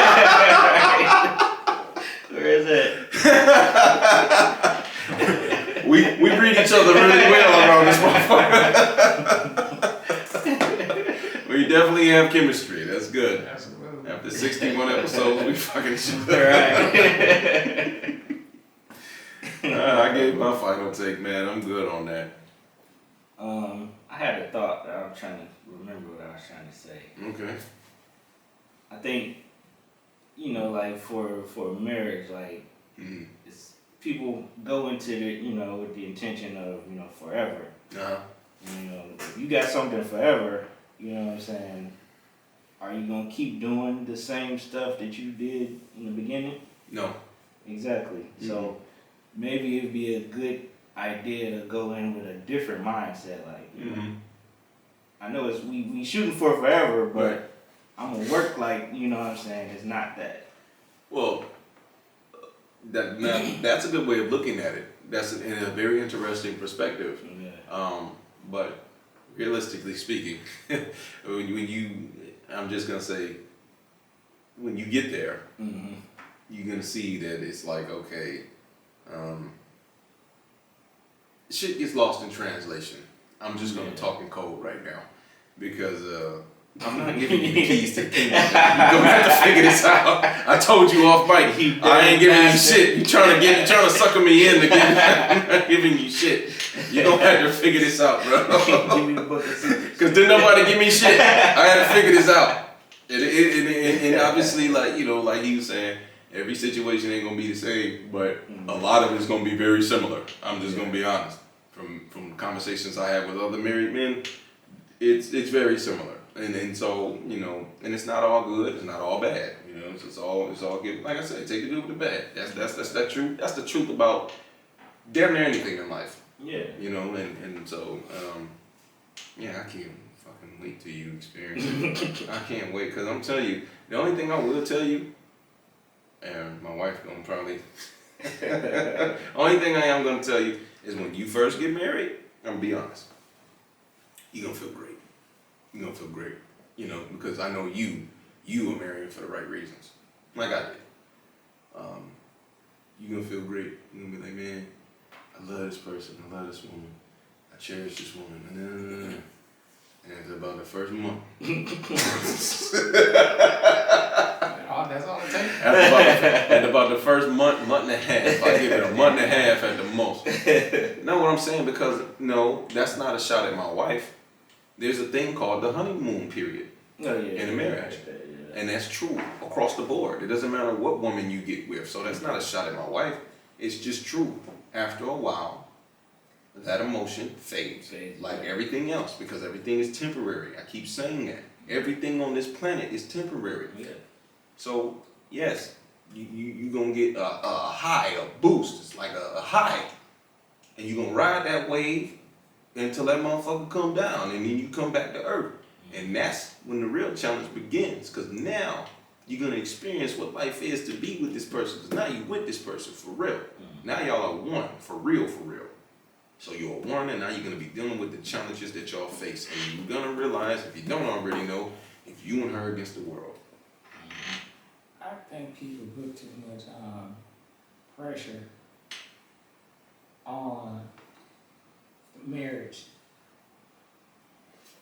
It seems like they the bar go from here and it goes up here. After they get married. Yeah. Or maybe they just have a certain type of perspective on it that's been ingrained in everybody. Like it's supposed to look like this and be like this. I don't think it should be like that. Everybody should be probably different. Tailored to. Yeah, it should be different, but I think you should go about it like, okay, this situation that we in, this would, it might look like for the rest of whatever. I think the only reason it changed is because people change their perspective due to what they think marriage is supposed to look like. Part of that has to do with what a lot of people see on the internet, and they try to compare what they see to what's going on with them, and that's where you go wrong. That's the quickest way to be miserable. That's where you go wrong every time. Yeah. Or they might not even just stuff they see on the internet, just what society told them marriage is supposed to look like. Yeah. That's why a lot of people get in marriages and they get miserable because it's like it started being constraining because they whole thought process of what they think it is. It's a constrained type of thought process. You know what I'm saying? Yeah. Like, oh, you gotta be extra like this. Yeah. Because you're married. You got the ring on. Like, no, man. You ain't. Fucking ring. You're not supposed to be losing yourself. Right. Exactly. You being who you being. You kind of being who you are.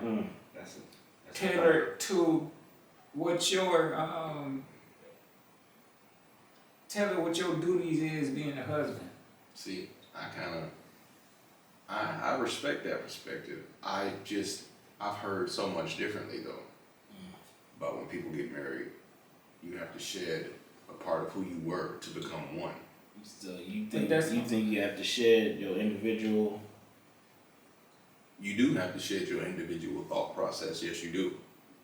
That's a fact. But that's not what I'm talking about. No. I'm not saying that. I'm just speaking on the fact of something you do have to shed. You can't think for yourself when you've gotten married. Yeah, that's that's not what I was. I know that sounds fucked up, but you can't make decisions without your spouse making it. I know that's kind of what I'm getting. I know that part. I think what you saying is like, I don't know how to explain it, but you saying like you can't lose yourself. Yeah, I think I can explain it. Yeah. Like the person who married you, if they married for the right reason, they married you for you. Yeah. So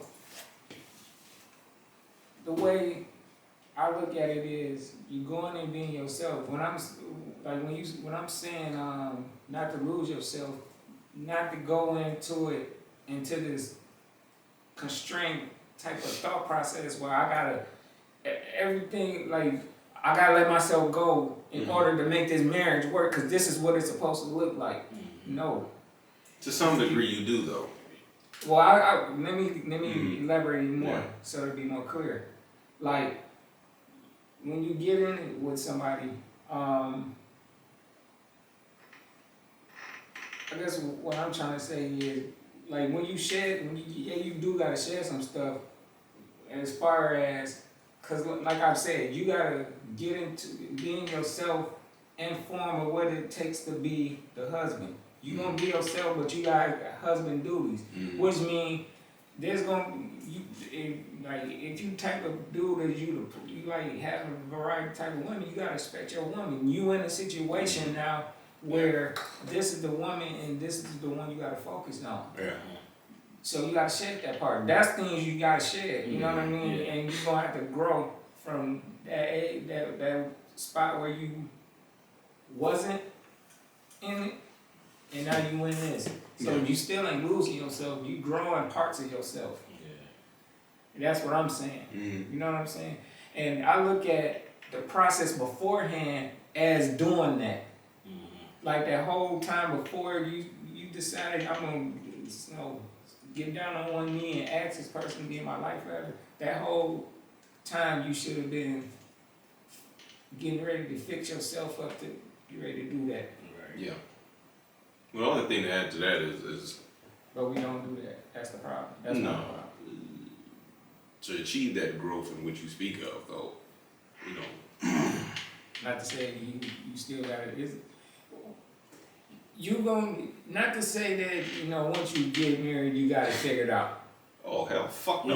Shit, that's where the journey begins. That's why I say that. If that's where you was about to get ready, if that's where you was about to get ready to go with that. Look, if you think you know, and when you finally dip your foot or jump into that pool, then you be like, fuck, I ain't know what the fuck. And that's I'm not saying that about him. I'm just saying everything take work. That's what and see, that's what I was getting at in terms of to achieve that growth. A lot of that comes from compromise and sacrifice to each other. Yeah. In a lot of cases, though, and sometimes, this is just factual. Sometimes it's lopsided. Yeah. Sometimes you have one person compromising and sacrificing too much, and that's where the complacency comes in because you can become complacent after seeing someone doing this, so you just expect this person to constantly do it, and then you're not fulfilling your end of the bargain. And see, when that type of complacency happens, that's when divorce is lurking around the corner because a person is not. That's what I'm saying. And communication is key. Right. You know what I mean? Nip it at the butt when you see it. You know what right. I'm saying? Like once you start seeing it, okay, she slipped up. Yeah. And you know, that's one time. 2 times. Hold on, maybe I should. Mm-hmm. Round 2. Sit down and talk. Yeah, Right. round 2 to 3. You like, hold on, wait a minute, let me figure this out. Because just like you were saying, you never know why they not telling you. Yeah. Why they not. And they can have issues with themselves. It ain't got that might not have nothing to do with you. Yeah. They uncomfortable with themselves or whatever the issue is with telling you. Mm-hmm. So. Well, I mean, it's stuff. Yeah, ain't gonna be the last time we talk about it. Mm-hmm. You know, I can't wait for the show we do right after you do get married. I'll save my comments for then. Listen, I'm happy about it. I'm happy for you. And I see it being good, man. I don't think it might. I don't think it's gonna be too much different. I feel like. Yeah. He like, I just ain't saying nothing. Hey, look, listen to Brother Fly. Listen to optimism over here, man. That's all I'm saying. Listen to optimism. If it was common law, if it was common law marriage, we already would be married, right? Right. I mean, living together, but you know what? I'm not saying nothing, and I'm specifically not saying nothing for a reason. You know what I'm saying? I'm just wait for that episode specifically, and that ain't happening until next year. So it ain't coming no time soon. Yeah, I just this is just going on the energy. I feel. Not to say that some things ain't gonna change. Some things might will. You know what I'm saying? I mean, y'all gonna be growing together. Yeah, exactly. And you think you guys have grown as long as y'all been together, but like I say, that's a different bridge when you get married. And I just got I got optimism because I know I see other things. Yeah. Like I've been seeing how men turn. They was men before, but they really became men after the woman they got, because the woman made them that better, and vice versa. Yeah, and that's another thing. As I say, obviously, it definitely isn't a shot at Kate. What I'm saying, you know, what I'm saying about as far as marriage. I'm just saying when I'm talking about marriage, I'm talking about you two combined, and there are going to be different challenges that come across. You guys are, you've done a lot of things together all these years, so you're definitely in the right position to be doing what you're going to do. Not I'm going to say attempting. You're going to do it. So you're definitely much better off, and I mean not just financially. I'm just talking just in terms of your symmetry you have with her. So y'all are pretty sure y'all don't argue as much as some couples do. You know what I'm saying? Obviously y'all have issues like everybody else does. Yeah. Everybody has their problems from time to time. Yeah. So that's nothing. You know what I'm And saying? then we got to spell that like people don't have issues. It's just what type of issues you got. Right. Yeah.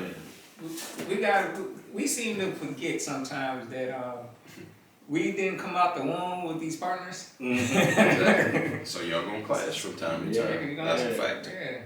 Yeah. So it's basically about. All I'm saying, that's the last thing I'm gonna say about it, because I know we're running short on time. Being able to contain those clashes, being able to limit the damage done. Right. That's all I would. It's like if you know that it's like those people in those wars that died. It's like those people that seen a grenade being thrown on the ground, and so you have the one person that sacrifices himself, jumps on the grenade to stop everybody from dying. That's essentially what marriage is. Containing the damage, what is manageable. Basically, like I said, containing the damage, because it's going to be damage. It's going to be shit that happens. It's going to be things that y'all disagree on. It's going to be things that come to a head. It's just about basically just trying to... That one extreme, though. Jumping on the grenade. I was just trying to... It's because like an episode of MASH or something. I don't want to... It's basically, just putting a force field around, okay, this is the issue. Let's keep it here. Let's fix it. Yeah. Let's not have it spiral. You don't have to run and tell nobody. Let's fix this shit. Let's keep it in-house. Let's control this shit. Keep it contained. You know, it's like a virus. But that's the issue with other people outside. Yeah. Well, communication is it. Yeah. That's the huge part. Yeah. That's a huge part. But that's people who might not know what communication is. Right. Is when opening your mouth for more than just putting something in it. That's one way of putting it. That's one way to say it. The other way of saying it is listening to comprehend what's being told to you and knowing how to convey back in an effective way. Yeah, I think they call it active listening. And to make that better, that means taking it out of the chamber. Because what happens is when y'all be arguing, a motherfucker be ready, cocked and loaded to say what they got to say and not even listen to what you're saying. You trying to say something, but they already got that bitch aimed at you. Just ready to respond. Just stop talking so I can just respond. And that's not communication. That's not listening. Yeah. So, you know what I'm saying? I'm glad you put it that way because that's just something that's putting it where the ghost can get it. Mm-hmm. You know what I'm saying? So, well, if y'all ain't got nothing else to add, man, that's it. All right, man. I think you gave Jules and good episode. Very informative. So, as I do on every show, please like and subscribe to the fucking podcast. Okay? It sounds like I'm begging. I am begging. Yeah, like Keith Sweat, motherfucker. Begging like Keith Sweat. Do I got to sing? Baby, please. You got auto-tune on this thing? No, I'm not going to do all that. Yes, subscribe, follow everything, Uncultured Roots. I think Twitter is Uncultured Roots Podcast. Follow everything.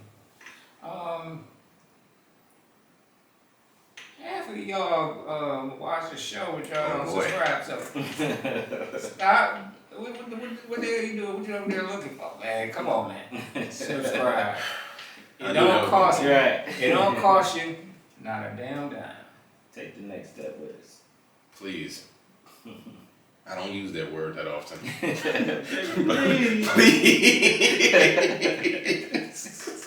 We try to get. Gotta pay, please, for your subscription, please. I don't mind, cause it means that much to me. Ain't too proud to beg. Oh my Christ. Okay, that's been the Uncultured Roots podcast. We're just gonna end it here. We off the next 2 weeks. Cause we got some shit to do. Got something to do with boats. This guy. They don't know you might be going on the yacht. Okay. Yeah, okay. So we're gonna be off, like I said, we're gonna be off the next 2 weeks, and we're gonna have some, you know. We didn't quit, motherfucker. No, of course not. No, we're definitely coming back.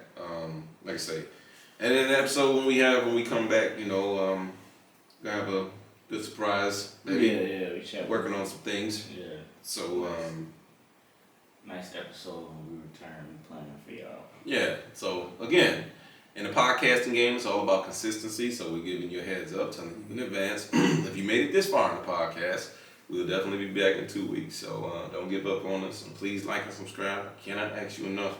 Do I have to just make an entire video on YouTube asking you to like and subscribe for 5 minutes, just repeating it like a fucking chant? I don't want to do that. They're like them people that walk around in the store to be looking at shit. Don't buy nothing. Hurry up, this is nice. Hurry up and buy. So y'all be safe, y'all be smooth. Like I say, we'll be back in 2 weeks, and just again, stay safe out here. You know, we love y'all, some of y'all, and y'all be smooth, stay safe. Chill. Peace.